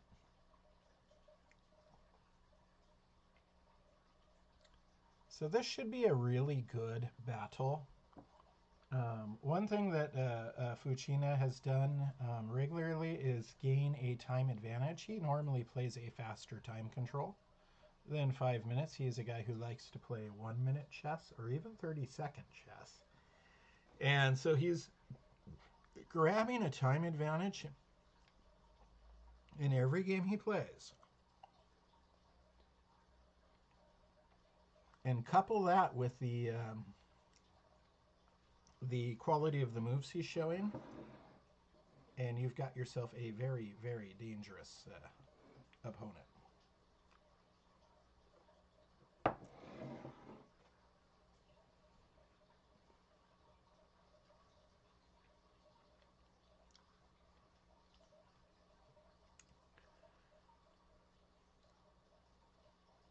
Tricky situation for black here. I think I would like to play knight f6. That way my knight is targeting the e4 square, keeping the queen there. But queen e6 is the way they went. Let's see if knight f6... No. Black's doing targeting it a totally different way. They may still add knight f6. But if they play knight f6, then this knight is no longer pinned for the moment. So you have to be mindful of this.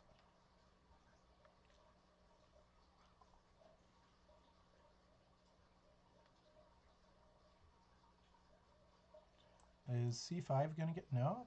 Interesting. All right, so possibly... with this knight and this rook here, there's not going to be a back rank mate as long as that stays. Looks like black might be thinking of doing this. If you're white... one thing of interest is this knight g5. Ah, there it is. All right. I don't want to spoil the surprise, but if rook takes f2, then knight takes e4. It's a really fancy trade. It looked like a terrible move at first, but then when you see it, you understand it. White allows black to have the f-file because black can't do anything with the f-file, with the king guarding f2 and the rook guarding f1. And instead, the attention turns to the d5 square. All eyes are on this square. That's where the battle is taking place.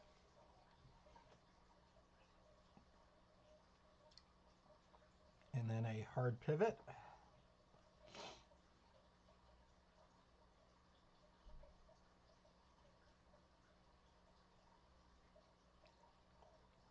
All right, so this knight can go here and then here, right?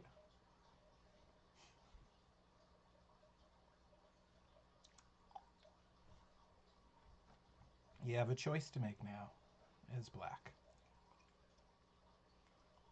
You know what's coming. Oops. Yeah, that's not what's coming. You know what's coming. There's the check. And of course you... What?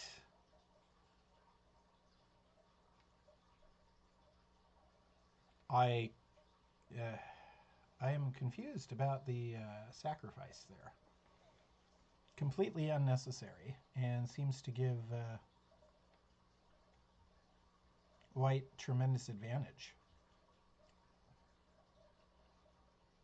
A rook versus... Yeah, yeah. Was that a misclick? Let's see if it was a misclick. Let me... All right. Nope, nope, nope. This is already too far. Let's go... So here's the check.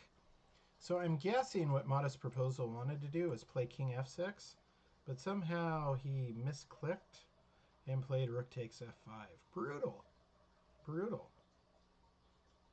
That had to have been what he was trying to do.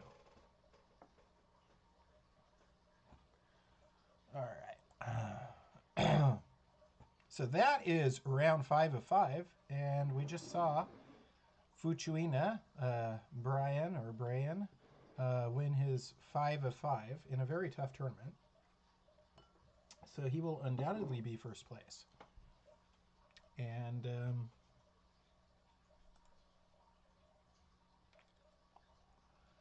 let's see. The next tournament starts in 13 minutes. So here's your chance, ladies and gentlemen, if you've been casually watching. If you know somebody who you think would enjoy participating and earning a few raffle tickets, let them know. 13, it's such an easy thing to do. To play in the tournament, you just need to go to dailychessmusings.com, fill out the thing real fast, read the rules, click the link, go to the 3rd Blitz tournament, and say join on ChessDoc. It's so easy. It's so easy. Literally, it shouldn't take more than 2-3 minutes, and you've got 12. Tell your friends on chess.com right now. If you're watching the broadcast, tell your friends. Quick, join the Daily Chess Musings Club and join the final tournament. Just do it. Let's get this ball rolling. Let's make this last tournament the best tournament, the biggest. Do your part right now. We have 12 minutes. 12 minutes to share. And while you're doing that, I'm checking in on Thin Celery and Pooch 1. And Thin Celery should win this, but has about half the time that Pooch 1 has. This is very nice structure here. It's super solid. So you can take all the time you need to bring your king around if you want to, and go do anything. You know, if you want to come this way, trade. Yep, and now it would have been better to bring the king. Okay, that works too. Yep, and now this pawn can just scoot in, set up a very solid structure, and then just made it happen. Very, very good technique, Thin Celery. I like your technique in this endgame. If you watch the broadcast afterwards, I congratulate you on some good technique there. But you're low on time. There you go. Just pre-move the pawn forward, okay? I mean, checkmate in 1. Ooh! A stalemate. Ouch. A stalemate. And you know, let me look at the moves. See, right here you have a couple choices, but that's checkmate. This is stalemate because Black's king can't go there because of the queen. Can't go there because of the queen. Can't go there because of the queen and bishop. Can't go there because of the queen. Can't go there because of the bishop. And Black doesn't have anything else to move, but isn't in check. So it's that stalemate rule. Some people hate it. I love the stalemate rule. I think it's one of the best rules in chess because it gives you this chance to be really dirty at the end of a chess game and get a draw when you're supposed to lose. It keeps the excitement level there. I oftentimes go for stalemates. I'm an artist at creating stalemates. When I'm behind, I liquidate my possible moves to make it so I just have a king that can move. I try and pin things if possible. My own stuff. I try and get my own stuff pinned to my king and eliminate any free moves. And then I aim for something like this. A little bit of hope chess. And then it happens and it's one of the most exhilarating feelings in chess is getting a draw when you know you should have lost. In fact, maybe I like it even better. Even better than finding like a hard mate in 3 in a real game.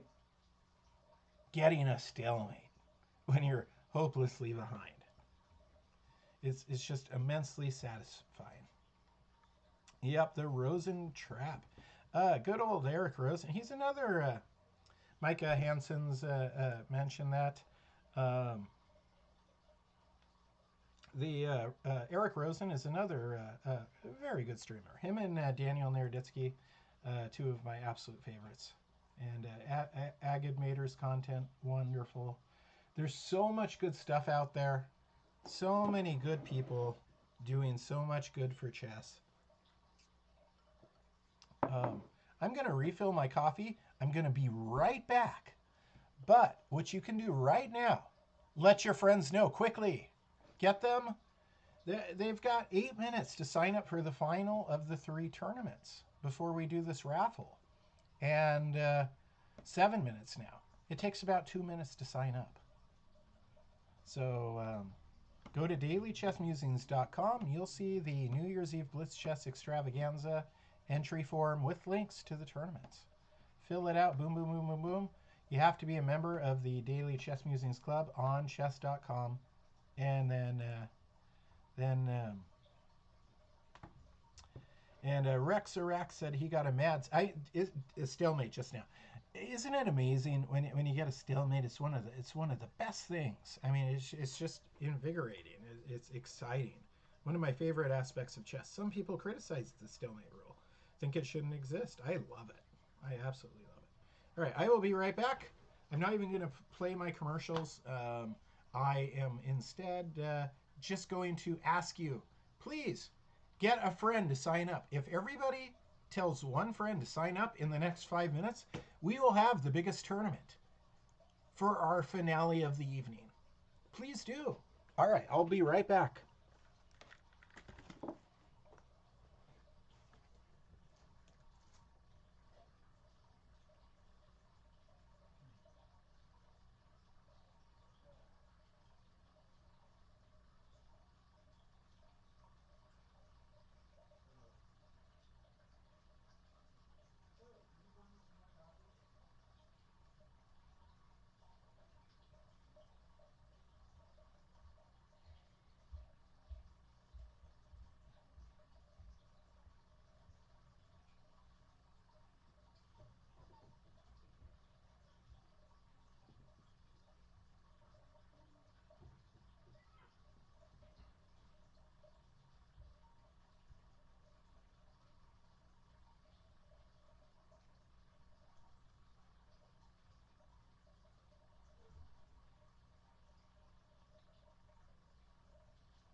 And I am back with a full cup of coffee, which should be enough to finish out the evening.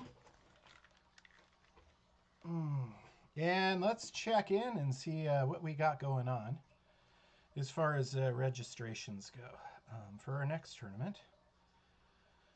I go over here to clubs and daily chess musings. 2,175 members strong. And let us look at the tournament number 3. Tournament is over. Yeah. You silly glitch. The tournament hasn't begun yet. And let us look at the player list. And how are we doing? I don't see numbers yet. Here we go. We have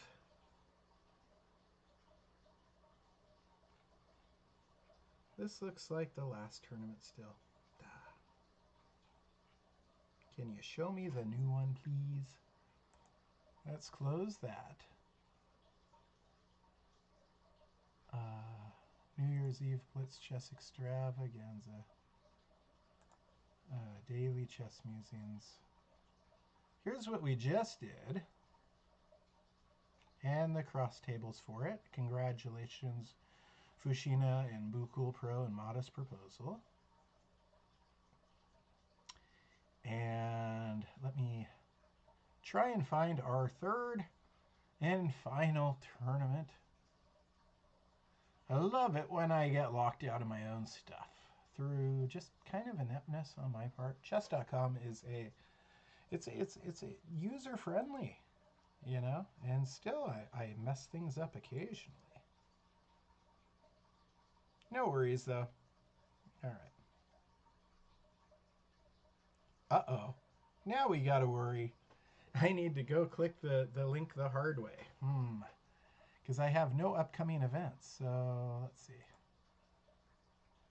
I just locked myself up. Let us... Oh no.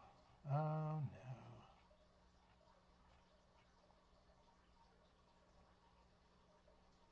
Tournament 3. Here it is. See, this is how easy it is. I click that on my page. And, yep.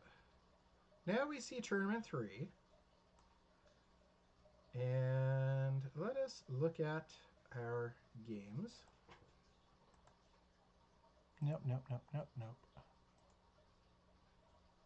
And let's see. We should be going. Yeah, and we are. We are back. Just like that. I found my way back. If you ever get lost,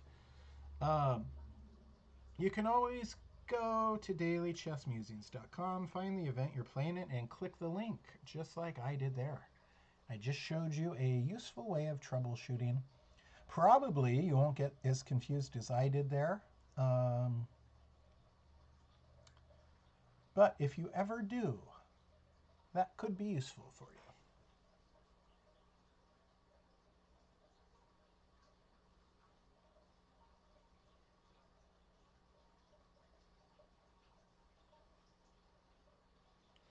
Do I have 2? I do. I don't need 2 open. I just need 1. I had 2 chess.com windows open. That was part of my confusion. And another part of my confusion is things seem to be lagging just a little bit on my internet right now. Nothing to do again with chess.com. It's on my end.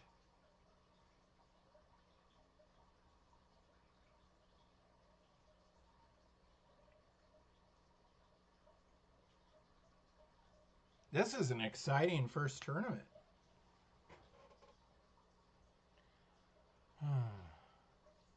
Now right there, you know, I probably, if I was Lewis, would have brought my rook over and had my rook join the party instead of bringing my knight.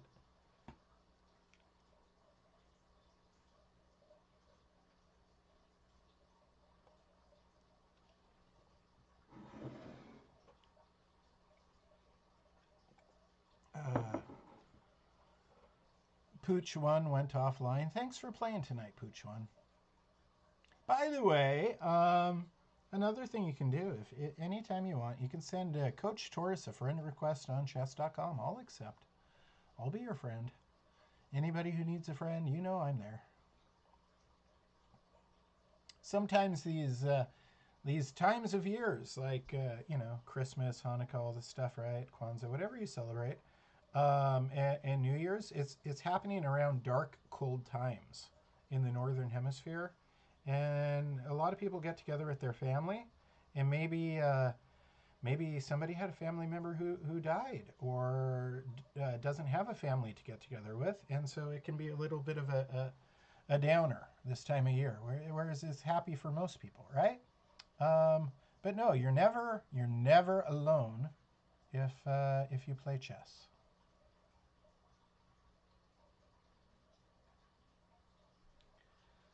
And this was a tremendous finish.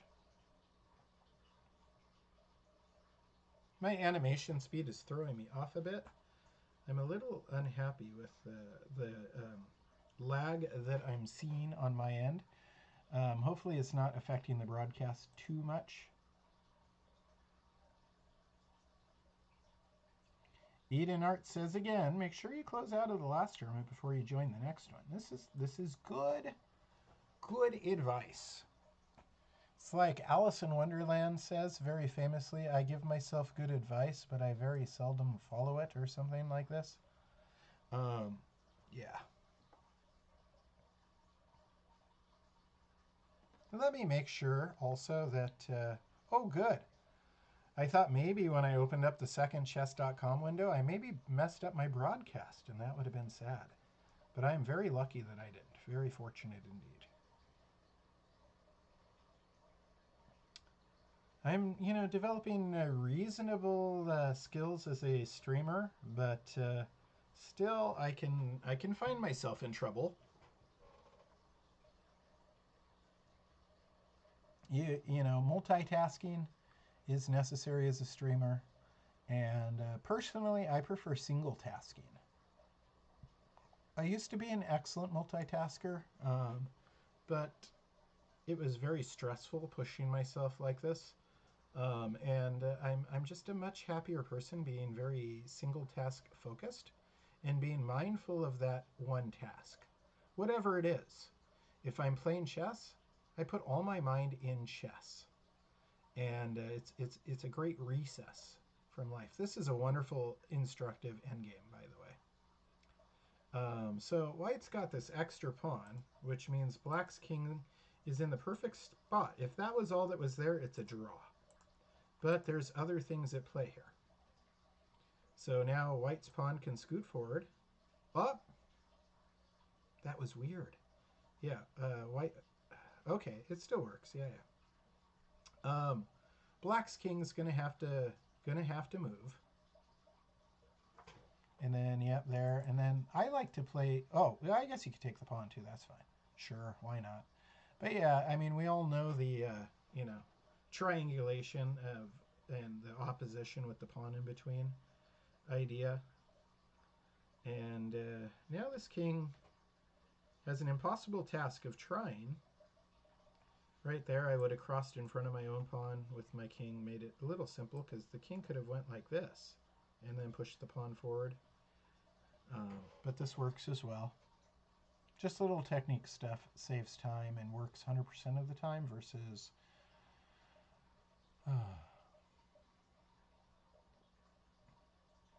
Bam. It's a nice check, nice check. As long as you're checking, then you know you aren't stalemating. And very nice finish. Very nice finish. Thank you so much to both of you for playing. It's very nice seeing you again, Chess for 107, and Boo Cool Pro as well. Thank you, everybody who's playing.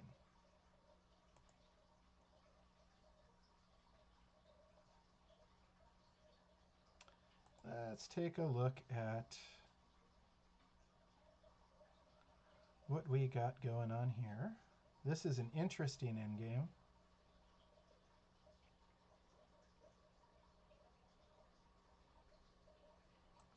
So you want to... Ooh, you could have grabbed opposition there as Black.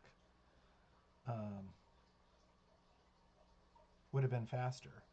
Now maybe just go back and do it the right way. This works too. This was a Smith Mora, one of my favorite openings. Let me see how we got here real fast. I love. Oh, that's not the way. Yeah, that I like to play the Smith Mora. You know, right there. You know, knight f3 and then pawn c3, and then when they take, you take back with your knight kind of stuff. Bringing the queen in the center. Not the best way of playing it, because then your queen can be attacked, and so, yeah. I mean, wow. This certainly.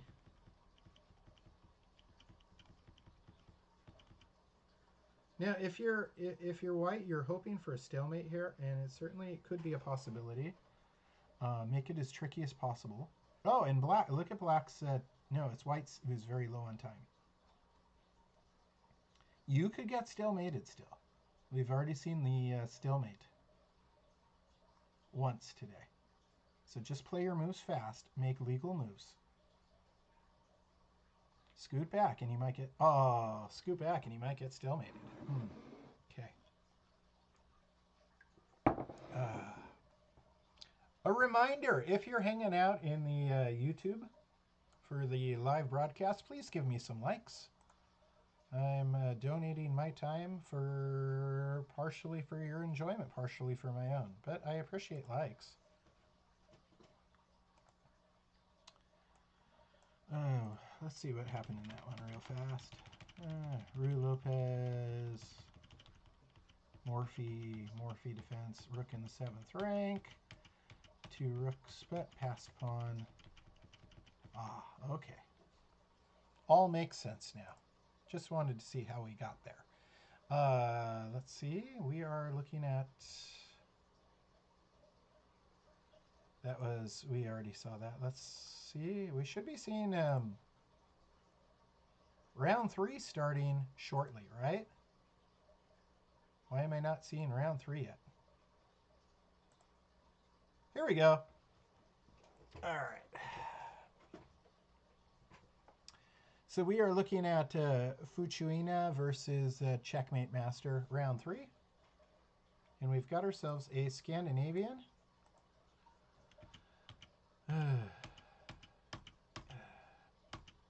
That's a strange way of getting to the Scandinavian, but it is, in fact, falls into this Scandinavian family of openings. Normally you see e4, d5, and then yeah, you might get that if they decline taking your pawn. Some weird, interesting openings.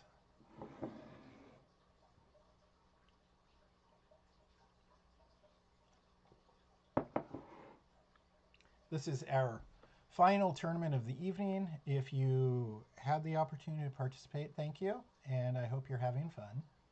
If you weren't quite filling up for Blitz and you're just hanging out in YouTube watching the excitement, that's fine too.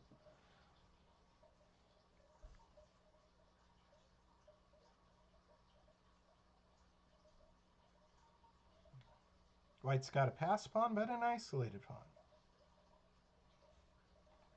So this is going to be the key. Whoops, the key of the game here. Yeah, even my mouse is a little glitchy. I've been using a lot of computer processing power tonight.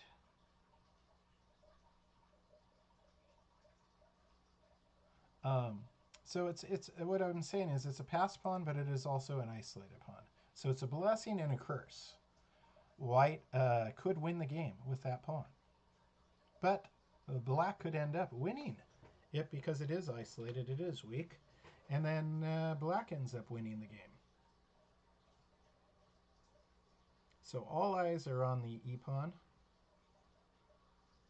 Although right now there's this interesting check that white did not take. It would have put the knight out on the rim, but it also was a place where you could support the knight.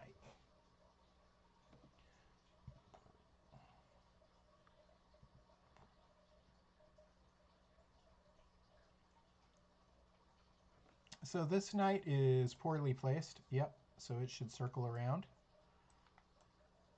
do stuff like that. One of the two. And if you are white, this is tricky. This is tricky. You're not. I'm not saying you're losing badly, but it's tricky. This pawn is going to be harder to hang on to the more. I'm not sure what the queen's goal. I mean, winning some pawns out here isn't all right. So 95 is what I would do. Yeah, right off the bat, and then this knight is getting really close to being super problematic. Super problematic. It's a very powerful square for that knight. Queen in the yep, and interpose with the rook. Now the queen's going to lose time. See? What do you do? Up, just there. Okay. And then knight f3 check probably. Yep. See, I called it. Knight f3 to check. And now black. What? King h1. Nope. They took. Can't say that I'm going to argue with taking there. That knight was so powerful and dangerous. Certainly taking just solidifies the fact that black is winning. But by not taking, you might just lose. So.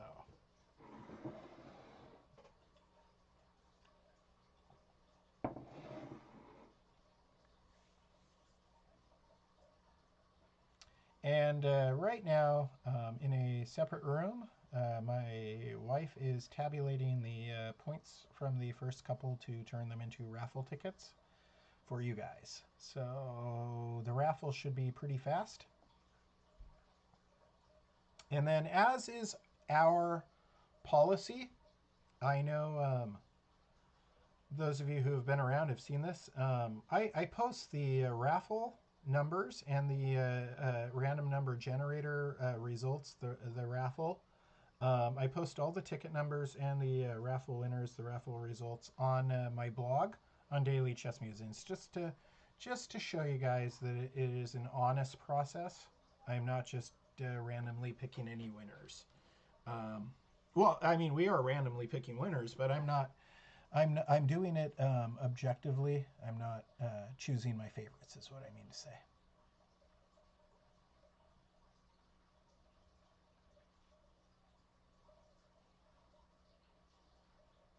All right, so the king wants to blockade this passed pawn, and does. And yeah, he's not going to accept that draw, but sure, offer it. If you're black, you've stopped white's passed pawn, and now you can get both your rooks into the 7th rank and just destroy things.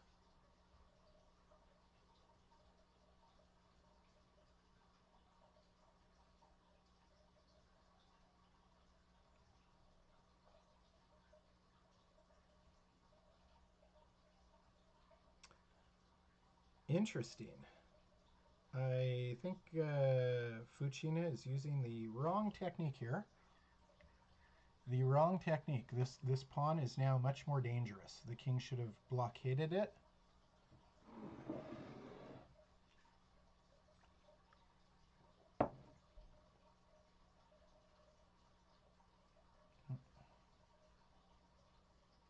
Sure, king c3 makes sense. Now again, this is getting dangerous, but do you want to go 2 rooks in the 7th rank? I would. Nope, he plays to stop the danger. Rooks is in place behind the passed pawn. So now if you're black, you need to be careful not to fall for some sort of nonsense fork from the knight. I mean, because you would really like to form a shield for the pawn, right? But you got to be careful because, because this knight is hanging out in the vicinity. And now white's got another passed pawn that's being pushed. This is far more exciting than it ought to have been, with slightly better endgame technique. But you know what? We are all human, and we don't always play 100% precise. Whoa. All right, so now black's going to win. Big time. That was the threat of checkmate. And now the pawn can move forward. And now the pawn promotes. Just like that. It just switched.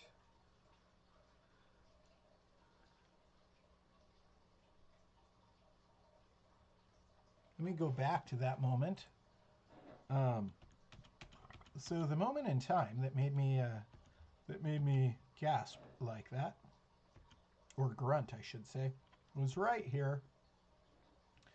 If white plays king d3 or king e2, they're probably okay.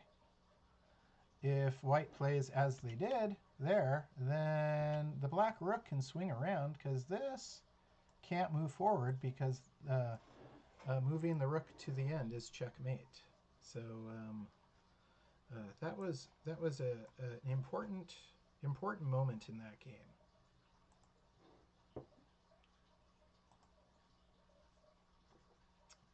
Checking in on Jollification versus Boo Cool Pro.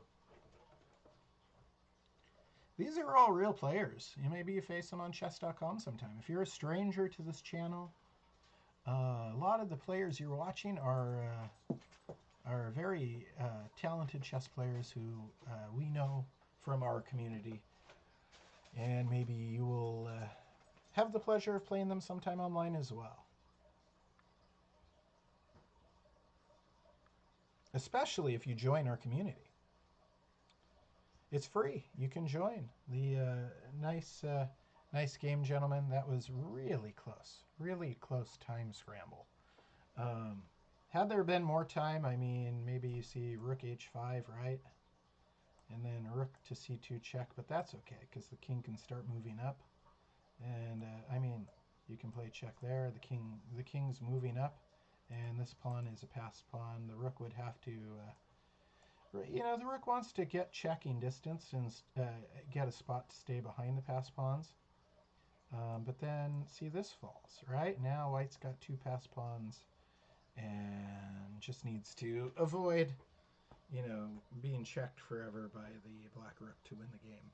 But it came down to time, which is, the most basic factor. Are you still here? Yes, I am. Yes, I am still here. That was an odd.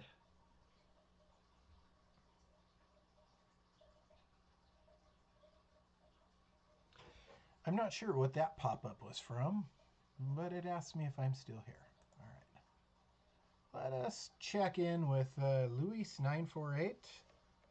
Louis948 and Checkmate Master 72. And let's see how we got here.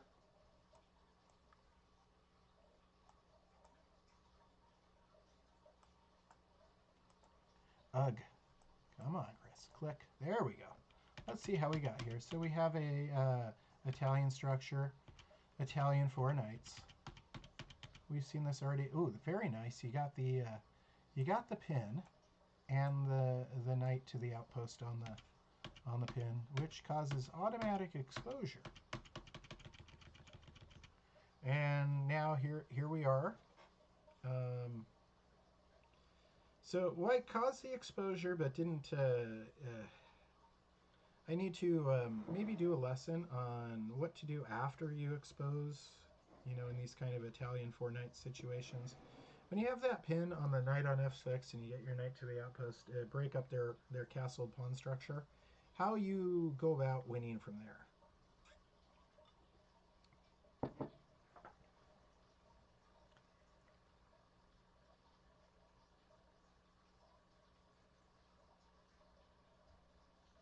Wow.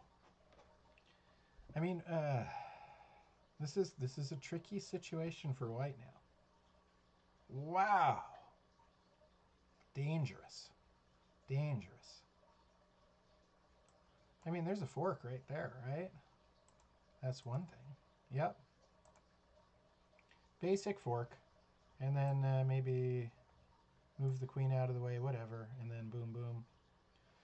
This is a little dangerous now, too, because that's a pin.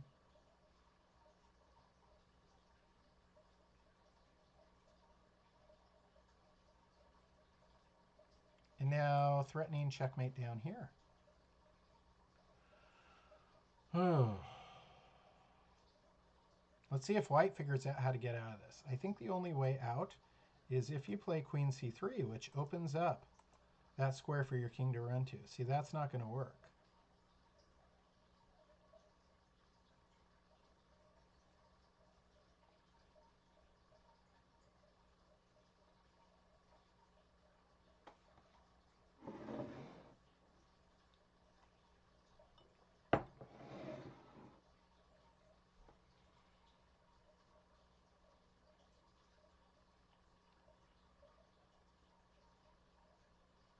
Yeah, my animation's a little choppy because of the internet and maybe processor issues. I opened up the chess.com window twice, and it really, you know, that with the running OBS and whatnot,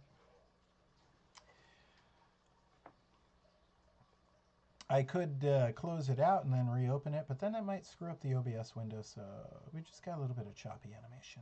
It's all right. We'll live. Rook e1, check, right? There you go.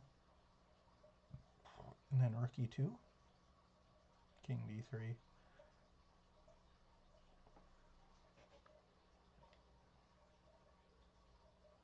Trading pieces is good. Trading pieces is good. And then black has a nice, should have a nice easy win. And they're using good technique here. They activated their king immediately and used their king to win because it was just the best technique.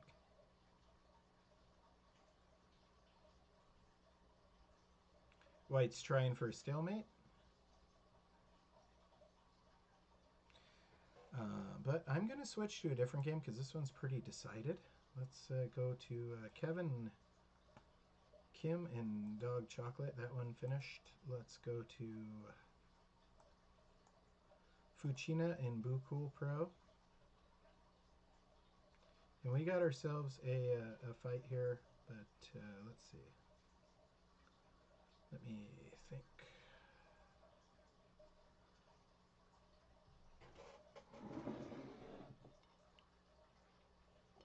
White's got two pass pawns, which should be quite decisive. But black has them blockaded very nicely. Look at this. This is not going to be an easy task. Not going to be an easy task at all. White needs to try and trade pieces, and then they win easy.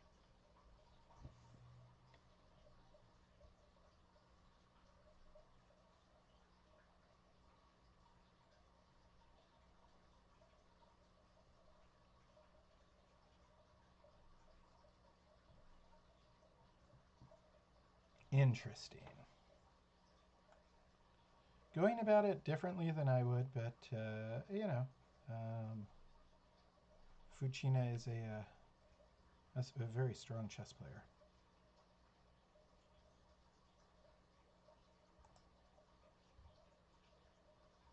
Ah!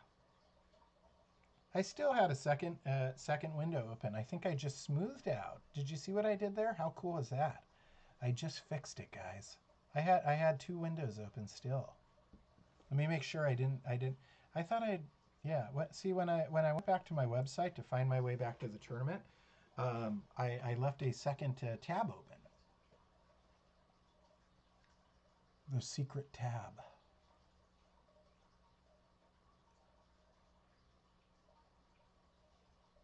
Boo Cool Pro is trying really hard. Good for you. You're giving it a fight, my friend.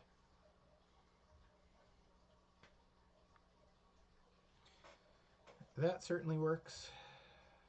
And now it looks very displeasing, to say the least. But that took away the checkmate, right? Black's queen is guarding the critical square there. Fuchina is thinking. And now queen trades, king comes back up. Pawns are still blockaded. But with queens off the board, it's that much. Whoa! A tactic. A decisive tactic.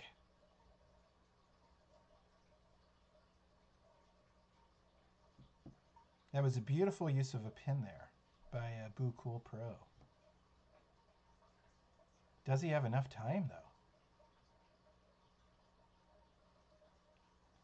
Fucina is very good in short time because, like I said, he plays a lot of faster time controls than what he's doing here.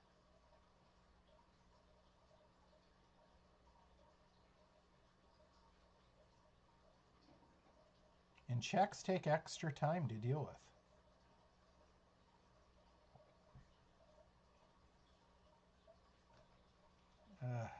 Could have played the check there, right? Rook takes c5. Uh-oh. And nope. Yeah, that works too. All right. It really came down to a time situation, but let me show you this really cool tactic. It happened so fast in the game. Let's find it. It was right. Okay, so defending admirably. You defend long enough, and then kapow! Here it is. Here it is. Just beautiful. This whole time, these two rooks were situated just to stop these pawns. But notice this rook went out gallivanting, right? Over there in the H file. So nothing is supporting the C rook, right? Bam! So obviously now if this takes here, then this goes here, check. King would have to go up, and then the rook could move behind the passed pawn, and black would be winning. And instead, then we just end up in a situation where I actually like black's position better because of the king activity.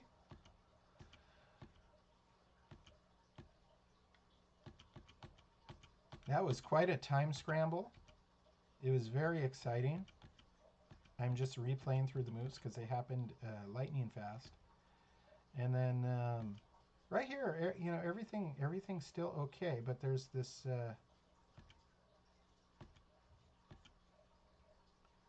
and then it's right here.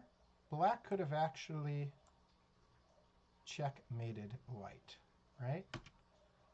But missed it. Right at the end. Mate in one. With 0.4 seconds left on the clock. Mate in one. To win it. And instead, now white could go here with the rook. And then the king would have to vacate and then win the rook for free. But Fucina was just playing fast and traded away. But Boo Cool Pro was a moment away from winning. If he had just instinctively played the check move, he wins the game. That was terribly exciting. Terribly exciting chess. And we are moving to, let's see, round 5 of 5, is it? Or 4 of 5 now? I'm losing track. This is our third tournament. I believe this is round.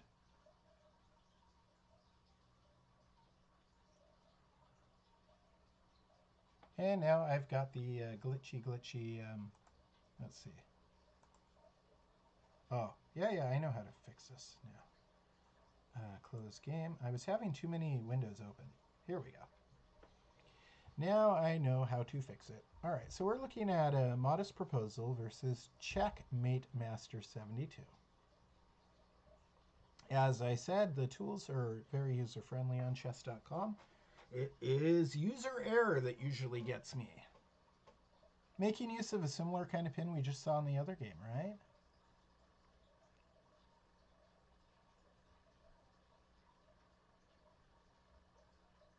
White is in black is in tremendous trouble here. What do you do? What would you do? I might play, and I don't know if this is the right move, but I might play knight e6. Bring something to put in the way, right? Knight e6, and then you got a possibility of knight g7. Get something else in the way.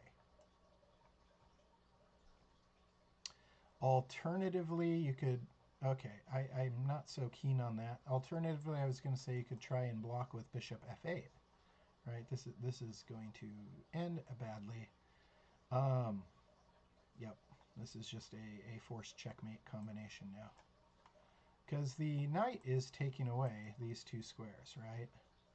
You could try stepping up with your king, I suppose. That is a legal move. But then rook g7 is a check, and then forces you to step up again. Maybe e6, maybe f6, but doesn't matter because rook f6 is up and missed the checkmate. Rook f6 might have been faster way, but it still works. Rook f6 checkmate. I'm sorry, rook h6. Why am I saying f? Rook h6 checkmate. Yep. That was a nice mating pattern. Let's go back in time and see that unfold again. So black has weakness because their pawns have moved forward. They only have 2 pawns to shield black's king, and they've moved forward, creating weakness. Making use of the pin, and then check. Now this is really kind of pretty. This is a very nice checkmating combination. All right. And let me go to another game. Jollification and SM Junior.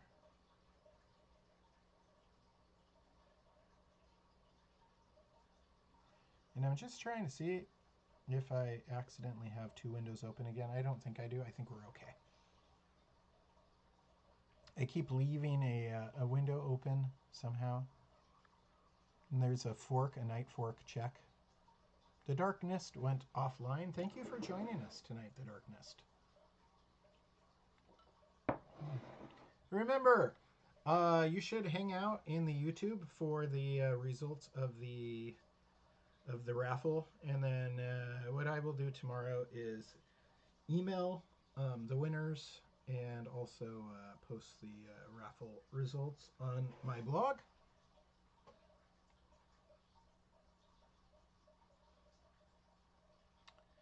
And Jollification is going to get a nice win here. One way or another. Got plenty of time to do this right.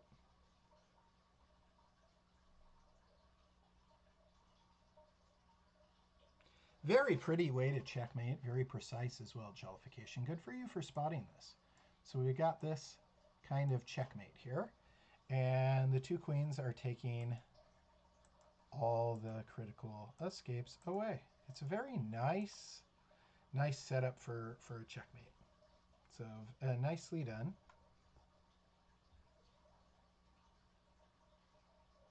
And always good sportsmanship. I enjoy seeing that as well. The players are having a congratulatory, nice. All right, so this is round 4 of 5. And let's jump in on Draken V2 versus Boot Ramp. And right in time for bishop takes f2, check. And if rook takes f2, then queen takes f2, then king goes to h5. And then what, g6? And then up there, and then queen h4 checkmate. So that's why white resigned. But, you know, don't resign in Blitz games so much. You never know. Your opponent could end up having a connection problem. Any result's better than the loss, right?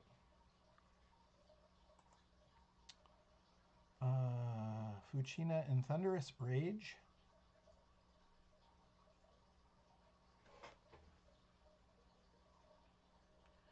Fuchina in Thunderous Rage.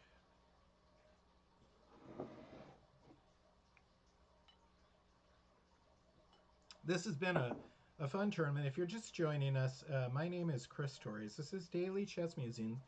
We've been on air for quite some time now, doing our Blitz Chess Extravaganza, which are 3 Chess.com Blitz tournaments in a row. And at the end of those, you earn raffle tickets. During at the end, we will give away $300 in prizes.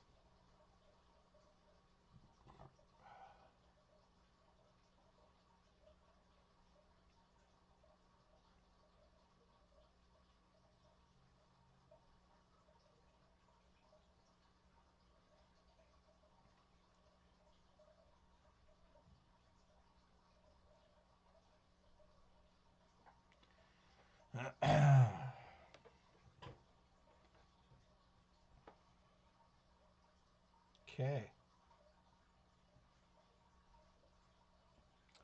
Thunderous Rage. Nicely, nice try in that game. Certainly, Fuchuina has been very tough to beat tonight.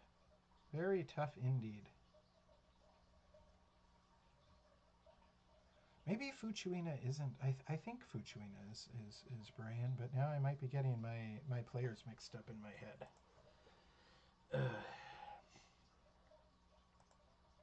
Dragon V2, we saw the end of.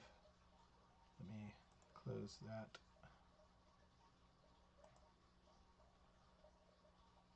Coach Tortoise is the owner, says. That's interesting.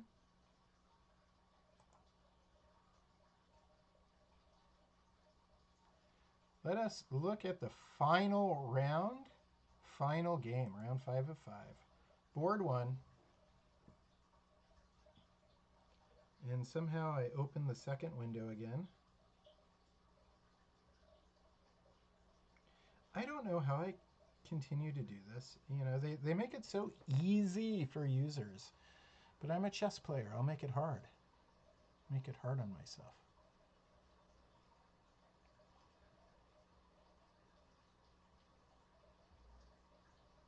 Let me see how we got to where we are real fast. Then I'll see if I can't even out the... All right, so we got a Kara can with the weird knight d2 and...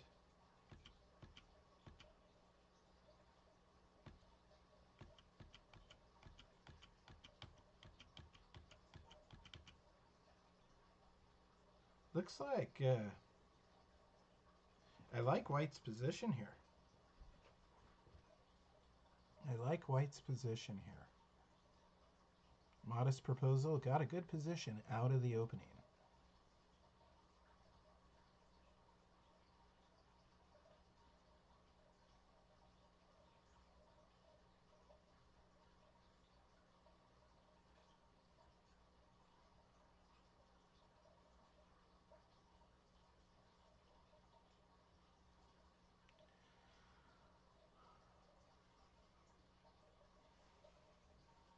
Head material and trading. Makes sense. Now how do I'm trying to see if I can't smooth out the animation again for you guys. I noticed that on my computer things glitch when I have several things running simultaneously. And somehow I keep leaving games open in separate tabs. So it must be something I did in settings that allows that to happen. It usually is not a problem for me.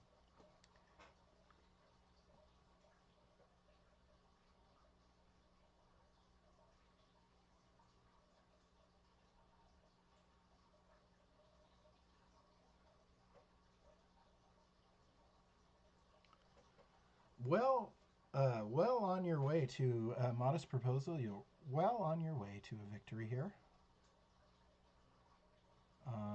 But that is a very powerful file for the rook, because white can't combat it right now. Can't do that because the knight's guarding it, and certainly can't put a rook there. So black controls the file. And this is my problem with my computer slowing down, which is why I have so many extra arrows.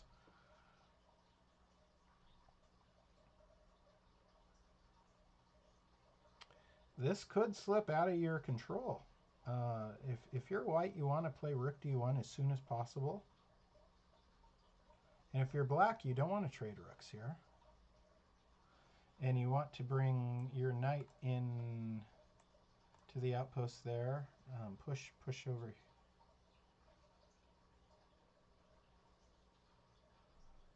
Now, bring the knight to f4. Seems to be backing the knight up. Interesting. There goes, see, my thing's glitching a little bit. My computer processor is slowing down after streaming for so long. I need to refresh things.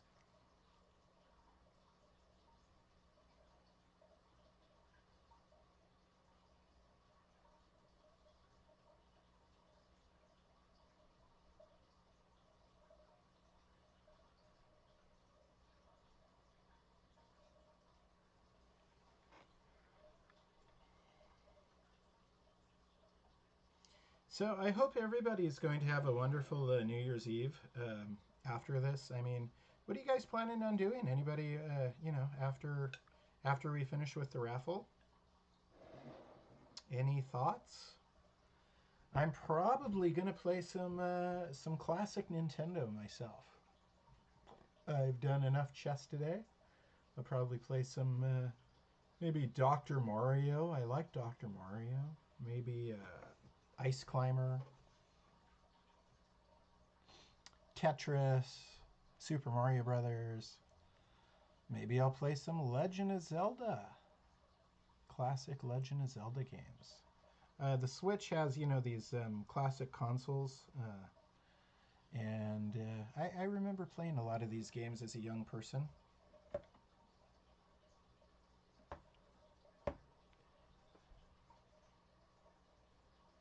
Of course, newer games I enjoy too. I'm a huge baseball fan, so they've got like this RBI baseball, which I like. It's fun and has all the real players, and you can like trade and do a 10-year franchise and stuff. That's fun. Also, like Animal Crossing, it's just kind of casual. You can forge your own path. That's fun. Just saw Pikachu go offline. Of course, anything Pokemon's fun.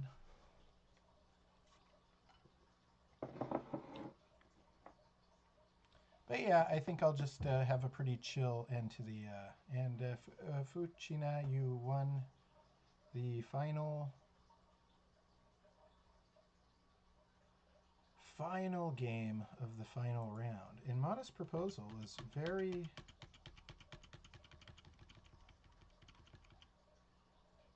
close to winning. And then disaster struck right there. Right there. Hung a piece with a check. So close. So close. Excellent job tonight, Modest Proposal. Thank you so much for joining us.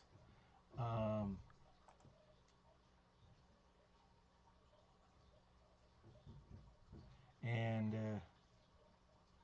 Jollification says, I love playing Tetris. I want to play a couple games of Smash. I don't have the Smash Brothers game.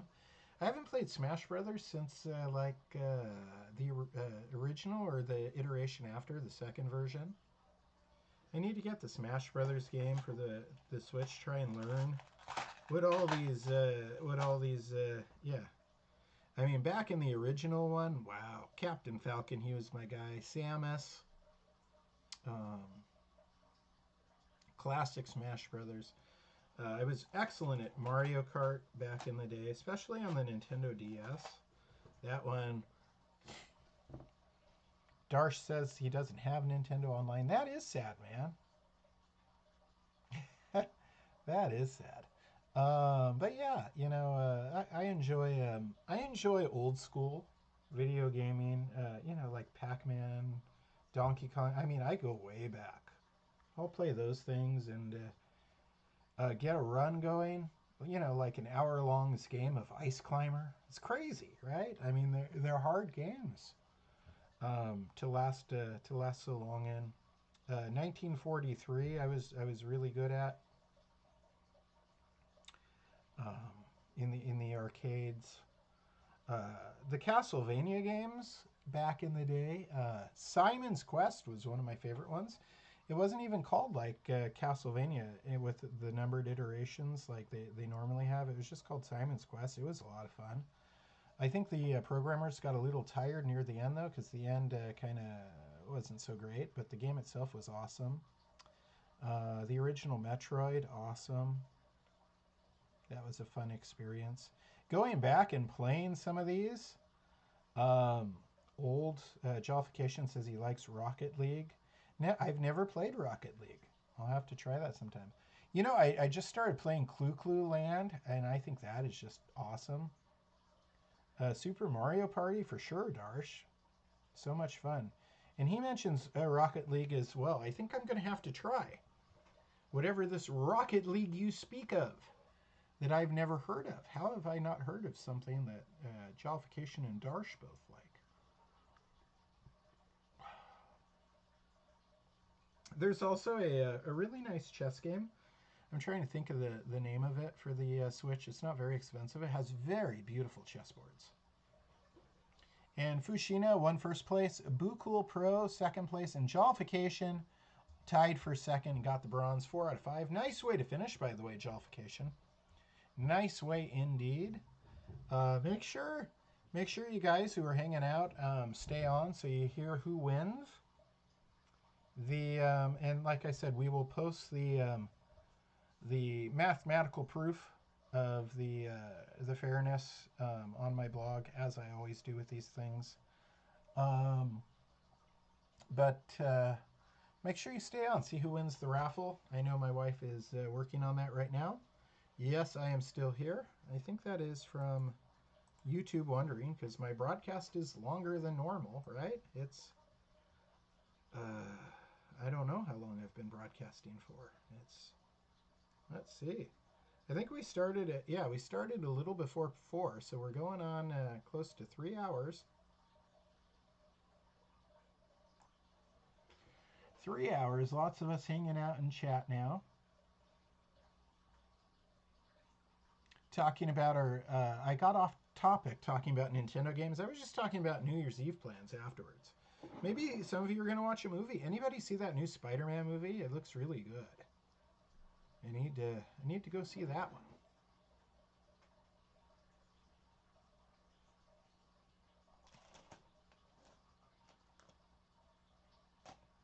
Yeah, I mean, outside of chess, I'm just kind of a normal person. Of course, I do spend a lot of my time near a chessboard, but don't us all? We're all pretty diehard chess players. But I enjoy baseball cards as well. Another kind of old thing I do, right? This year was pretty tough to find packs of baseball cards. Every time I'd go shopping, they were like sold out because back in the day they didn't have these flippers, right? Nowadays people go and buy up all the stuff from Target or Walmart or whatever, and then sell it online for a profit. It's pretty horrible. Wrecks it for those of us who just want to collect for the sake of collecting. As far as baseball team goes, I support the A's and the Giants, my two local teams, in that order. I grew up in the East Bay, so I'm a huge Oakland A's fan. I'll watch basketball as well. This has been an interesting year. If you're following the NBA at all, the Lakers are just terrible. They're just absolutely terrible.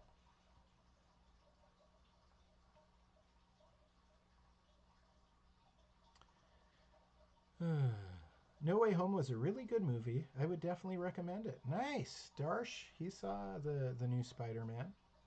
It's the first movie to earn $1 billion since the pandemic started.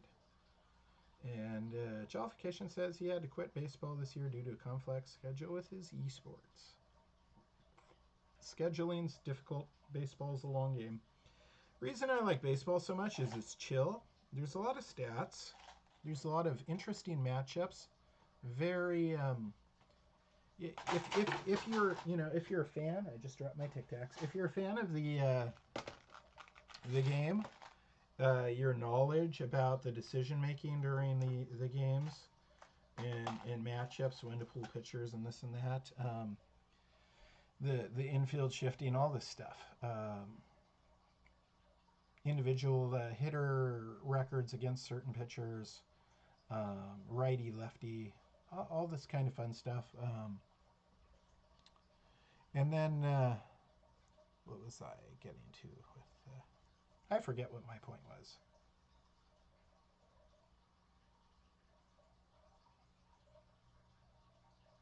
I forget what my point was. Yeah. Oh, yeah. But it's a slower pace game.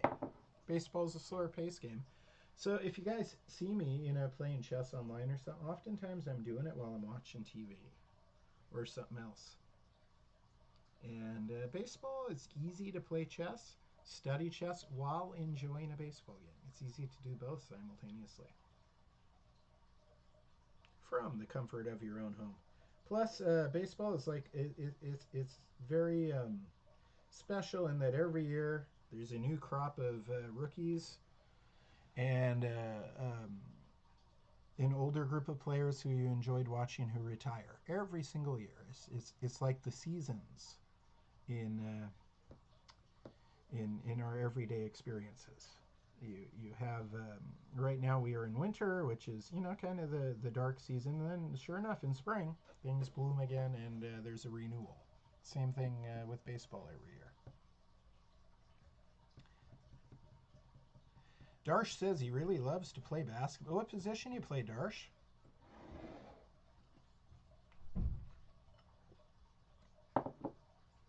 When I played basketball competitively as a younger person, I was a forward. That was my position. I was not very good at the side shot, though, from the baseline, because you have no backboard, so there's no room for error. If you're facing, if you're like a shooting guard and you're throwing up, if a shot, you could still, if you miss the basket, you might get lucky off the backboard from the side. Man. Jollification says, I still can't make a layup despite having a deadly three-point shot. That's interesting. You know what my coach did when I was in middle school? The team, our whole team would dribble and shoot layups. So, we would dribble with our right hand, going toward the left side of the basket, jump off the left foot, throw the ball up off the backboard and in, right? Simple process. Well, then you get on the other side and rebound and send the ball back. So you'd have two lines of players going. Every time somebody made a layup, the count would go up by one.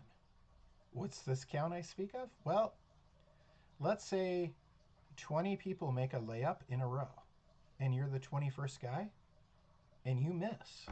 Well, then you got to run 20 laps. So yeah, we learned to shoot. We learned to shoot layups because we didn't want to run 20 laps. But see, the better the team got at shooting layups, the higher the count would get. So we got to a point where we were, making our team would make like 40 layups in a row. Because nobody's guarding you. You just have to dribble down, jump off the opposite foot, throw the ball up off the backboard and in. So 40, 50. And then somebody would miss. You'd get nervous because you're dribbling down. You think, if I miss, I'm going to be running laps for a long time. And yeah. Darsh says that is actually what our coach, he means, did. And if we did not make 50 laps in 5 minutes, everyone runs a mile. Yeah. Jollification said, I gave up when my coach decided my job was to stand on the block, get passes, and make block shots. Yeah. Yeah, it's when you're playing basketball, you're a group of 5 guys, and you have individual duties, which reflect your strength in the team. And sometimes your duty isn't as fun as the other people's, and that's just the way it goes. And you got to listen to your coach. And sometimes that's not as much fun as just playing basketball like on the playground, right, with your friends. Because then you guys make up your own plans and find your own rules. But yeah, if you're playing organized basketball, gotta listen to the coach. Playing organized soccer, gotta listen to the coach. You know, I was always a backline guy in soccer, defender. Never got to score goals. Just got to guard and try and kick it up the field. Um, Not as much fun, obviously, as scoring goals. The raffle should be happening soon. Let me go ahead and check. Good question. Why am I at 1% when my phone has been plugged in this whole time? I need to leave for a moment to check. My phone is not charging properly. This is why.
Yeah, I go through iPhone chargers faster than anybody, I tell you. Let me see if I can't get things charging. It is being worked on. It is being worked on, the raffle. And now I've got my phone charging again. Anybody want to send me a challenge while we're waiting? You can send me a challenge and I can go ahead and play you. As long as we're killing time, might as well do it with some chess, right? Go ahead. Send Coach Chris a Blitz challenge. I'll go ahead and accept.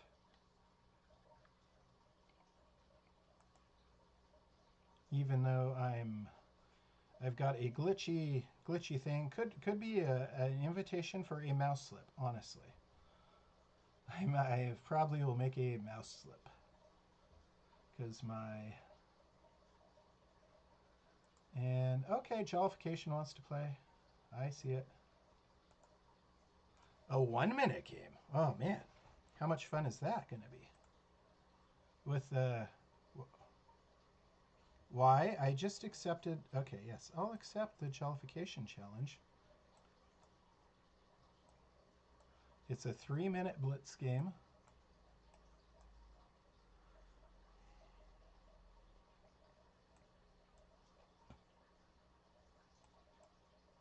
Three-minute Blitz game.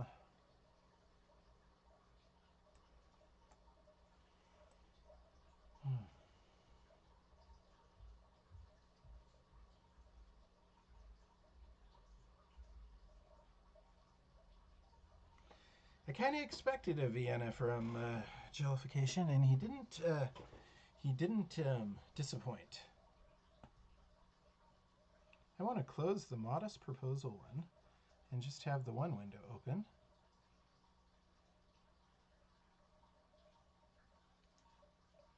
Yeah, a little not so good. And my pawn looks a little funny. Why do I have like weird highlighted squares? Who knows? All right. I'm gonna back.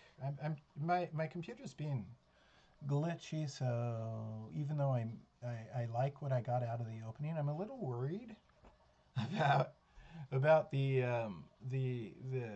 my mouse movement on the screen is not terribly good right now. All right, so I'm going to come here. Threatening bad stuff.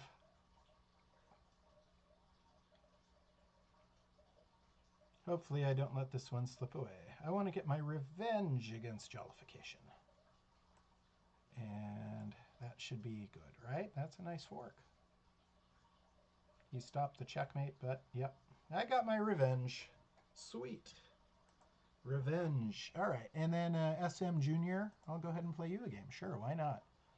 This is fun. Go ahead and make a move, my friend. All right. You want to take my pawn? Take my pawn. Be my guest.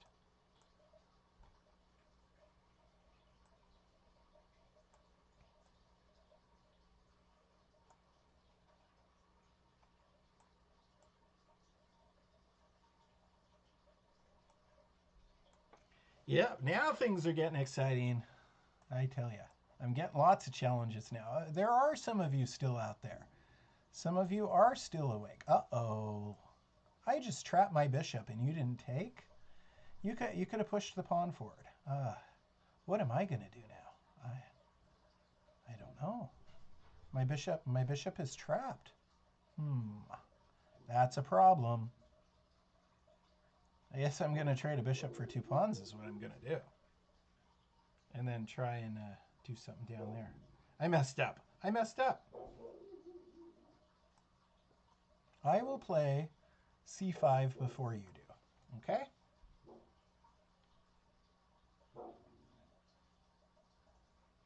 I don't like my position here. I do not like it. This is not what I normally go for, and I'm curious, how did I end up? It's called the walrus variation of the reti. Ha! Who would have thought? The walrus variation. One of my favorite characters in Alice in Wonderland, the walrus and the carpenter.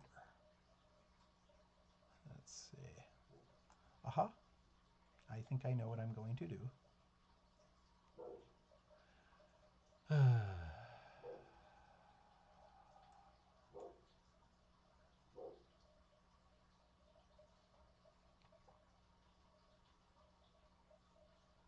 You're playing good. I'm not familiar with. I don't feel comfortable with my position right here.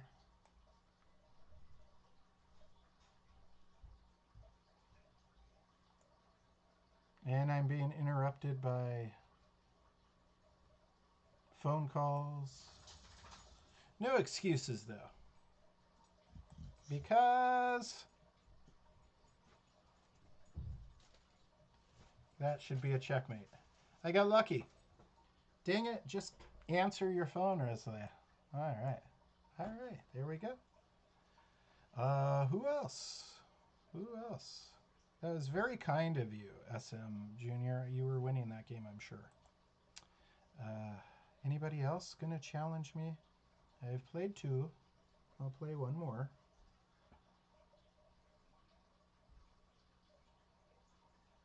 Thunderous Rage wants to be friends. Okay, we'll be friends. And let's see. Somebody different. Let's I've done Dog Chocolate wants to be friends. I'll be friends. Yeah. Yeah, okay, yeah. Kabiblet. We'll start with d4 this time. Play a nice little gambit going the other way. See if he takes, and then I'll develop knight c3. Yep. And then derail, develop, destroy, so let's see what he does. Yep, I'm going to play f3.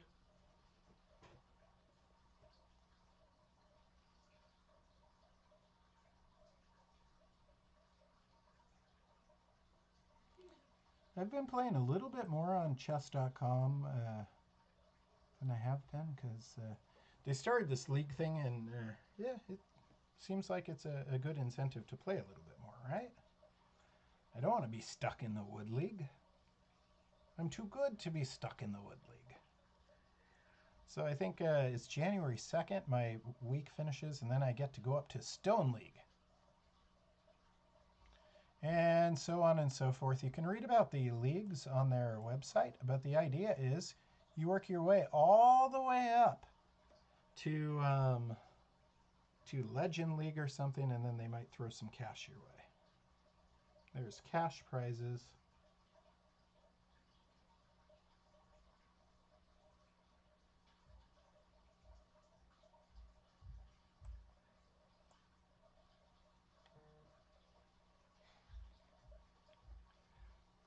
And, oh, we're playing a 5-minute Blitz game. Nice. The other couple were 3 minutes. It's always good to know the time control you are playing. Always important to know what time control you are playing. That was a good move. I shouldn't have let you have that.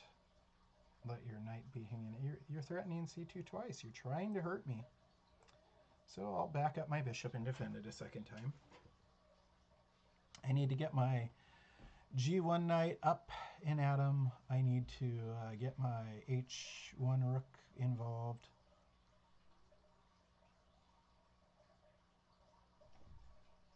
Should I take on b7? This is the question. Should I do that? Oh, no arrows.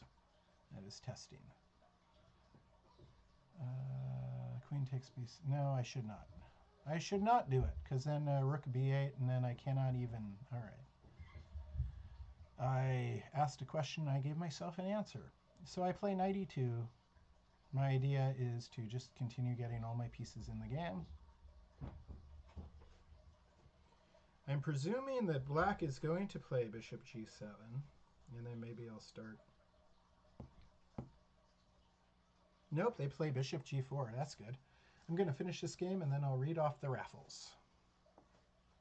Oh, that's a little too close. There we go. All right. So I've got raffle results right after I finish this game. My queen's under fire, so I back up.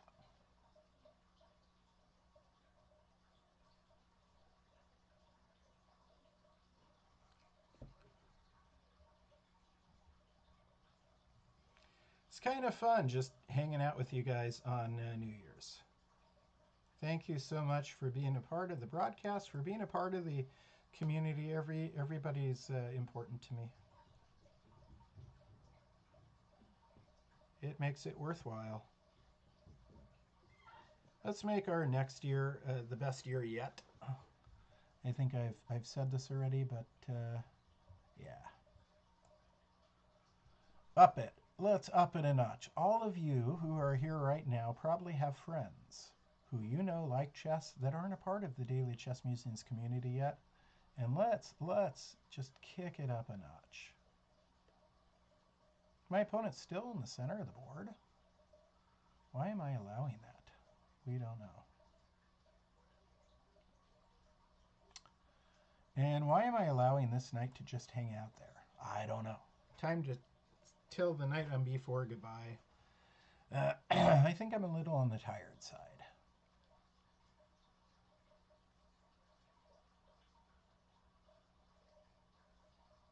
And then I think it's time to say, uh-oh, to Mr. Bishop. That doesn't quite work, though. You'll see why in a moment.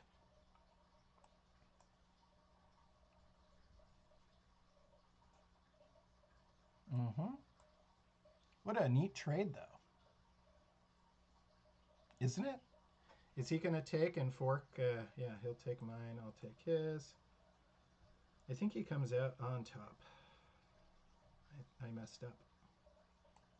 I messed up just a bit. That's right. Though we will read our results right after. And hopefully I understand it all, because my wife has already left the room again, leaving me to fend for myself. Let us see.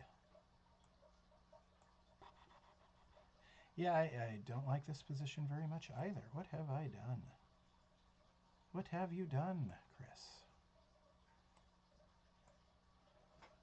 Okay, setting up some tactics. You know, I've gotten lucky a couple times. Oh, and I'm going to get lucky again, looks like, right? Because then I get this. It's a nice check. And then bring the bishop back down here.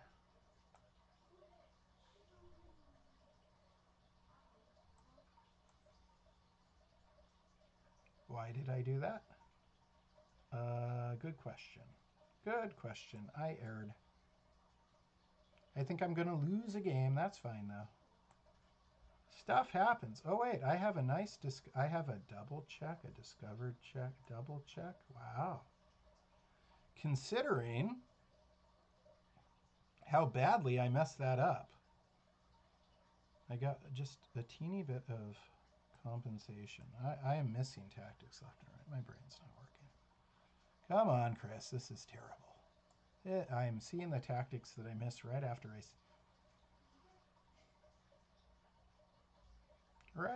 missed them. I'm seeing them.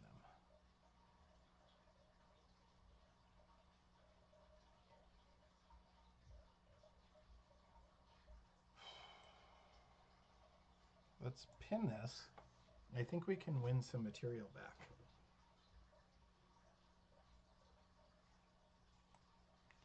I think we can. Oh, he's going to add another defender though, so I don't have time. That's a shame. Actually, I do.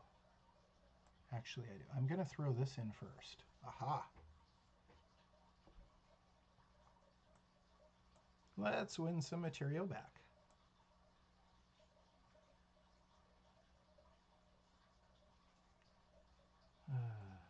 You don't get to be Coach Tortoise without being a little bit stubborn even when you're not playing good.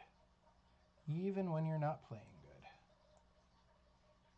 It's good to be stubborn. Oh, I hope the battery didn't just die on the computer. I think it did. I'm having problems this evening with charging and computers and things. Let's see. Ah! We're going to do this.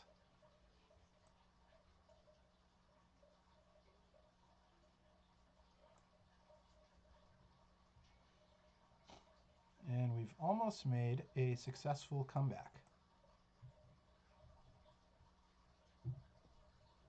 There's no way I should have won this game. I don't mind admitting. There's an old saying that, you know, it's better to be lucky than good.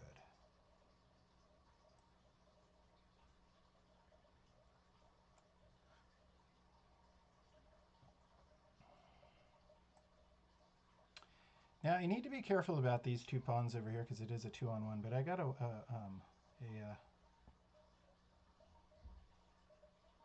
3-on-1 the other way. Yeah, we take. Then we advance, and we advance. And then we advance again. Oops. Yep. That's what we do.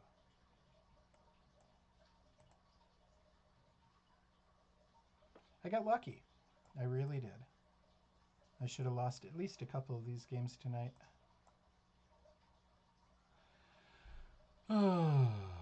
What's the fastest method? Probably that. And then let's just go. Yeah, I hate to prolong things, but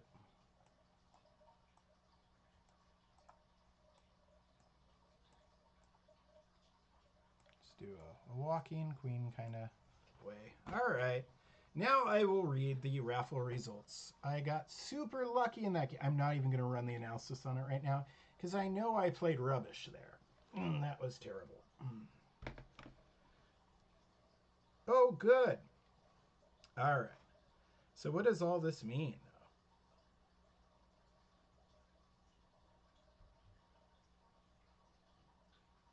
I don't know what this means. It says New Year's winners, but what does it mean actually? Hang on one second. I have the results, but I don't know what it means. That cannot possibly be.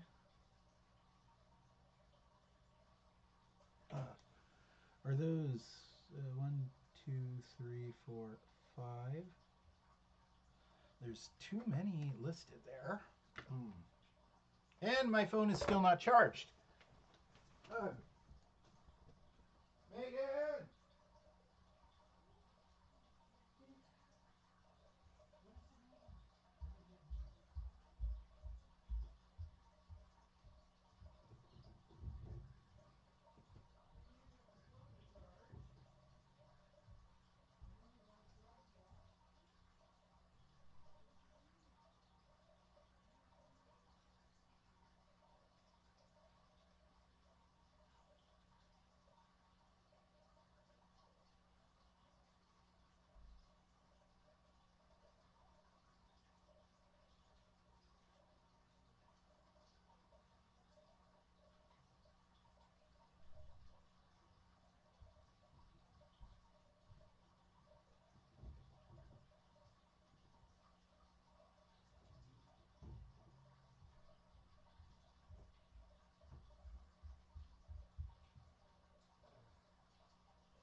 All right, ladies and gentlemen, without further ado, I know you guys are eagerly waiting. If I name you, you get a $30 gift card to be used on Musings merchandise, which includes everything for American chess equipment. You can get all sorts of good stuff. So, our first $30 gift card goes to Kiddo39. You get $30. Our second $30 gift card goes to Boo Cool Pro. You get $30. Our third gift card goes to Jollification. Congratulations, you get a $30 gift card. Our fourth gift card goes to Audit C, AADIC. You get a $30 gift card. Our next gift card goes to Chess GM 231. Congratulations. You get a $30 gift card. Lewis 948198. You get a $30 gift card. Modest Proposal 203. You get, or it's just Modest Proposal, I think, yeah. You get a $30 gift card. Fuchuina, you get a $30 gift card. BS Hrianch gets a $30 gift card. BSHREEANSH. Bishrayanch gets a $30 gift card. And Chess for 107 gets a $30 gift card. So let me read the winners again. Kiddo 39, Boo Cool Pro, Jollification, Audit C, Chess GM 231, Lewis 948198, Modest Proposal, Fushina, Bishranch, and Chess for 107. How awesome is that, guys? What a great way to start the new year. I will take care of getting those emailed to you, the gift cards, soon, tomorrow. And yeah, so you'll get to start the new year. This was a lot of fun, guys. Again, if you won, congratulations, and also do your part. Thank me by getting some of your friends to sign up. Friends on chess.com. Get them to join our group. Get me more subscribers on YouTube. Go ahead and hit a bunch of likes. And make sure everybody you know subscribes to the YouTube channel. Help us out. We're going to do exciting things. Be ready for some cool announcements coming in the early part of the new year. If I want to say congratulations again to all the winners, to everybody who participated. Thank you. This was fun, and You know, I just really have a good time doing this. Really, you guys are just a really cool group. A really, really fun group. Have a great rest of your New Year's Eve. And I will see you next year, which isn't very far away. So long.